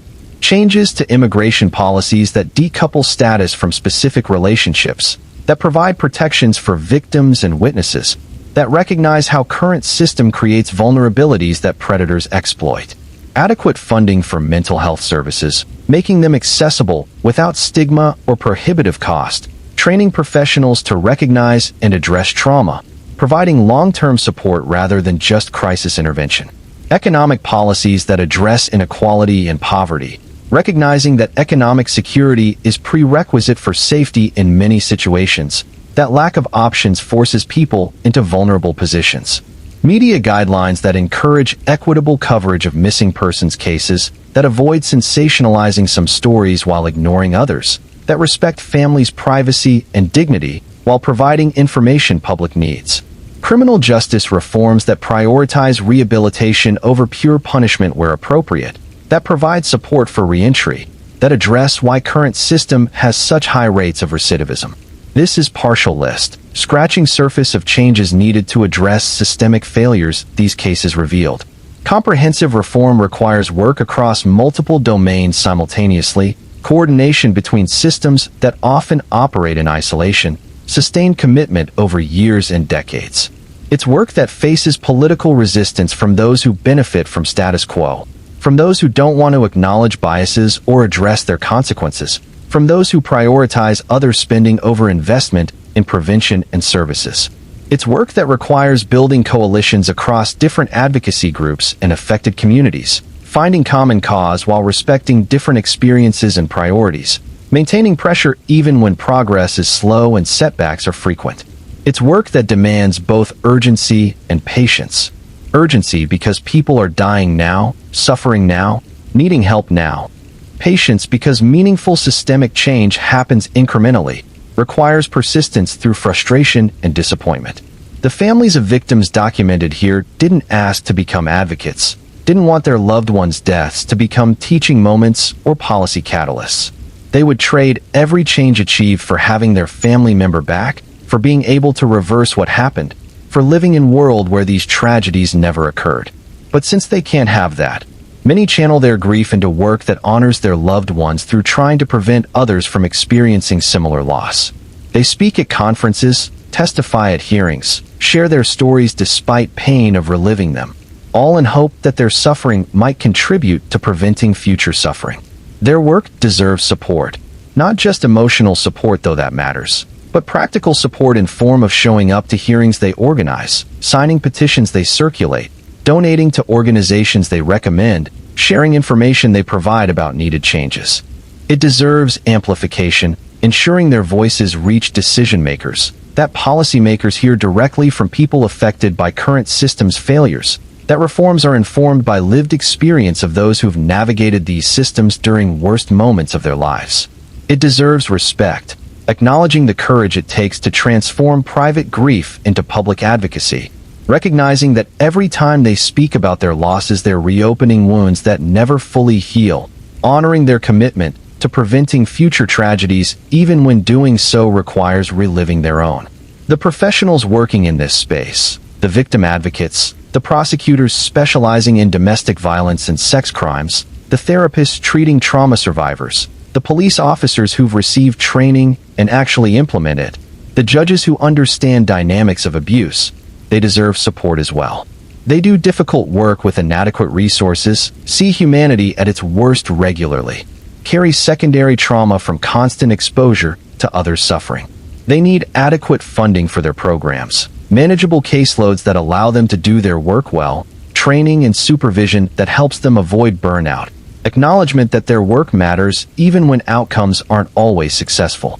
They need backup from community, not just criticism when things go wrong. They need political support for the changes they know are needed from their frontline experience.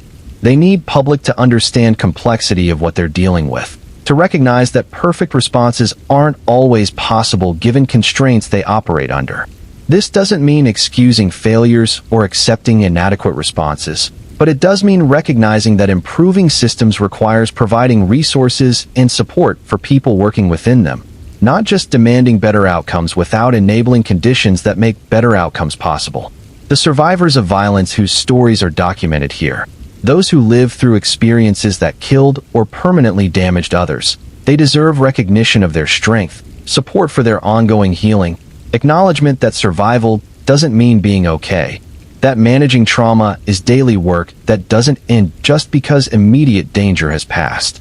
They deserve access to quality therapy without having to fight insurance companies or navigate bureaucracies designed to deny claims. They deserve economic support when trauma prevents working, when functioning at pre-trauma levels isn't possible, when recovery requires stepping back from normal obligations. They deserve relationships and communities that understand trauma's effects, that can accommodate their needs without making them feel broken or difficult, that recognize healing isn't linear and setbacks aren't failures. They deserve to be seen as whole people, not just as victims or survivors, but as individuals with lives that include, but aren't defined by what was done to them, with interests and goals and identities that exist independent of their trauma. Most importantly, they deserve futures where they can build lives they want to live, where trauma is part of their history but doesn't determine every aspect of their present and future, where they have genuine choices and opportunities to thrive rather than just survive. As we reach the actual end of this examination, we return full circle to where we began. Maribel Cruz leaving San Isidro del Valle with hopes for better life, stepping on a bus carrying everything she owned and dreams of what might be possible in Puerto Lumbra. She didn't know that her hope would lead to tragedy, that the better life she sought would end with her body hidden at construction site, that her unborn child would never take first breath. She made reasonable choices based on information available to her, trusted in love that seemed genuine, believed that she could build safe, stable future. She was failed by systems that should have protected her, the immigration system that tied her status to her marriage, the police who accepted Adrian's explanations instead of investigating deeper, the neighbors who heard but didn't act, the broader culture that treats domestic violence as private matter rather than public crisis. Her story, and all the stories examined here, demand that we do better. They demand that we examine how we've structured our world, acknowledge where it fails vulnerable people, commit to changes that might prevent future tragedies. They demand that we recognize our own positions within systems that either enable or prevent violence, that we take responsibility for the parts we can control, that we work collectively to address the parts that require coordinated effort. They demand that we honor the dead, not just through memory, but through action, not just through grief, but through commitment to preventing others from experiencing similar losses. This is heavy work, ongoing work. Work without clear endpoint because there will always be more to do. Always be people slipping through gaps we haven't closed yet. Always be new challenges emerging as old ones are addressed. But it's necessary work, meaningful work, work that saves lives and reduces suffering even when impact is hard to measure precisely, even when progress is slower than we'd like, even when setbacks make us question whether improvement is possible. The victims documented here can't be saved. Their losses are permanent. Their families will carry absence forever. Their potential will never be realized. These are facts that can't be changed no matter how much work we do or how many systems we reform. But their deaths can contribute to preventing future deaths if we let them, if we learn from what happened, if we address the failures that enabled tragedies to occur, if we build from their losses foundation for future protection. This is what justice requires. Not just punishment for perpetrators, but prevention of future harm. Not just accountability for what happened, but commitment to ensuring it happens less often. Not just remembering victims, but working to reduce the number of future victims who need to be remembered. If you've listened to these stories all the way through, you've chosen to bear witness to difficult truths about violence and systemic failure and human capacity for harm. That witnessing matters, but only if it leads somewhere. Only if it affects how you see and what you do. Only if it connects you to larger work of creating safer, more just world. So take what you've learned here and let it inform your choices. Speak up when you see warning signs. Support organizations doing this work. Advocate for policy changes. Examine your own biases. Vote for justice and prevention. Build community connections. Offer help to those who need it. Refuse to accept violence as inevitable. Do this work knowing it won't always feel impactful, knowing progress will be slow and incomplete, knowing you'll face frustration and discouragement.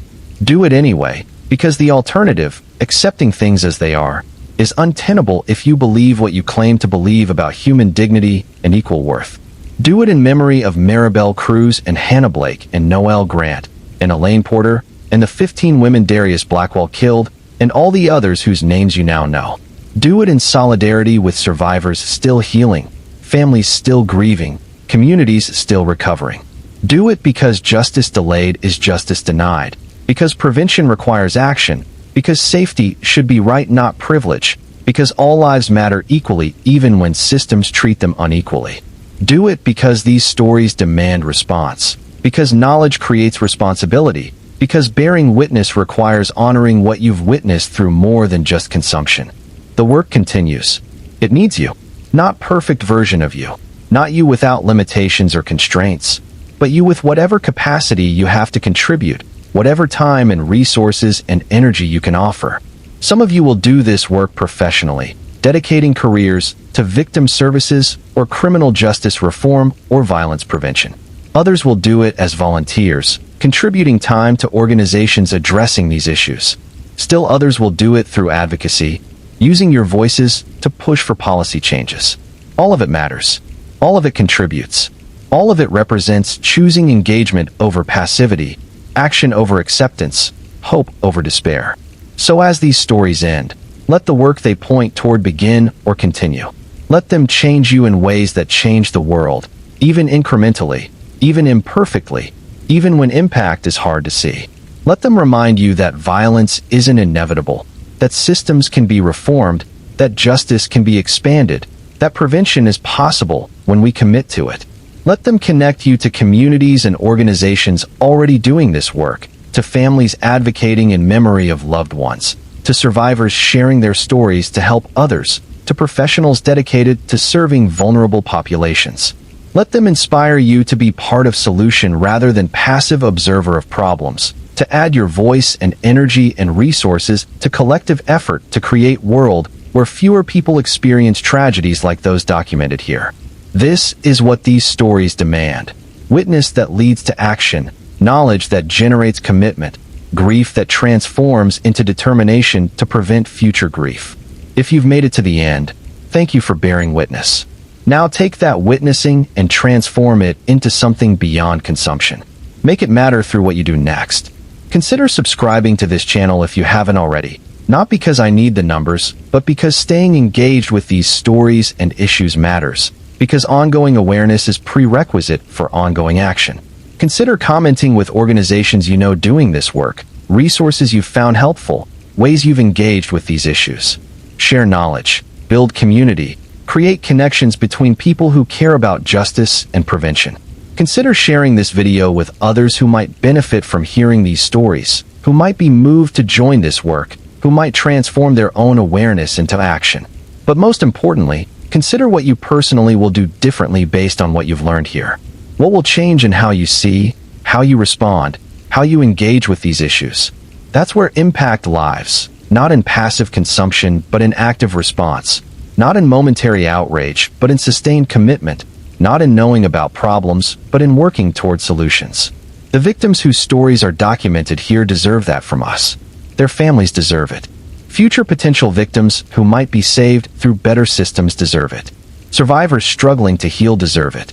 We all deserve a world where violence is less common, where justice is more swift and equitable, where prevention is prioritized, where all lives receive equal protection. That world won't create itself. It requires work, your work, our collective work, sustained over time despite difficulty and frustration. So let these stories end by beginning something. Your engagement, your advocacy, your commitment to being part of change these tragedies demand. Let silence learn to breathe by breaking it, by speaking truth about what happens when we fail to protect vulnerable people, by refusing to let these deaths be meaningless or forgotten or reduced to content consumed without consequence. Let justice mean more than punishment. Let it include prevention and equitable protection and acknowledgement of systemic failures that enable individual evils. Let memory serve purpose beyond nostalgia or grief. Let it motivate action that honors the dead through protecting the living. This is what we owe to Maribel Cruz and all the others whose stories we've examined. Not just remembering that they died, but working to ensure fewer people die similarly. Not just mourning what was lost, but building from those losses foundation for future safety. Their silence has taught us to breathe, to speak, to act. Now we must honor that teaching through response worthy of the weight they've carried, the lessons they've taught, the changes their losses demand. The stories end here. The work they point toward continues. Make sure you're part of that continuation, that these hours you've spent bearing witness lead to something beyond the moment, beyond yourself, beyond consumption. Make them matter. Make them count. Make them save someone, somewhere, sometime, through the changes you help create and the work you choose to do. That's how silence learns to breathe. Through voices raised in its place. Through action taken in memory of those who were silenced. Through refusal to let their deaths be final word on what's possible or acceptable or inevitable. Breathe for them. Speak for them. Act for them. Build world they deserve to live in. World where their tragedies would have been prevented. World where justice and safety and protection aren't distributed according to bias, but extended equally to all. This is the commitment these stories demand. This is the response they deserve. This is the work that honors them beyond mere remembrance. Do it. Start now. Continue tomorrow. Sustain it for as long as necessary. Their silence is waiting to learn to breathe. Give it voice through your actions. Give it meaning through your commitment. Give it future through the world you help build. That's where these stories lead. That's what they require. That's how we transform tragedy into change, grief into action, loss into lessons that save lives. Go do that work. Make these stories matter beyond the telling. Honor the dead through protecting the living. And when you encounter next story of violence, next case of systemic failure, next tragedy that could have been prevented, remember what you learned here and let it inform your response. Because these stories continue, these patterns persist, these failures repeat until we collectively commit to interrupting them, to building something better, to ensuring that justice and safety and protection become realities for everyone rather than privileges for some. That work starts with you. It continues with all of us.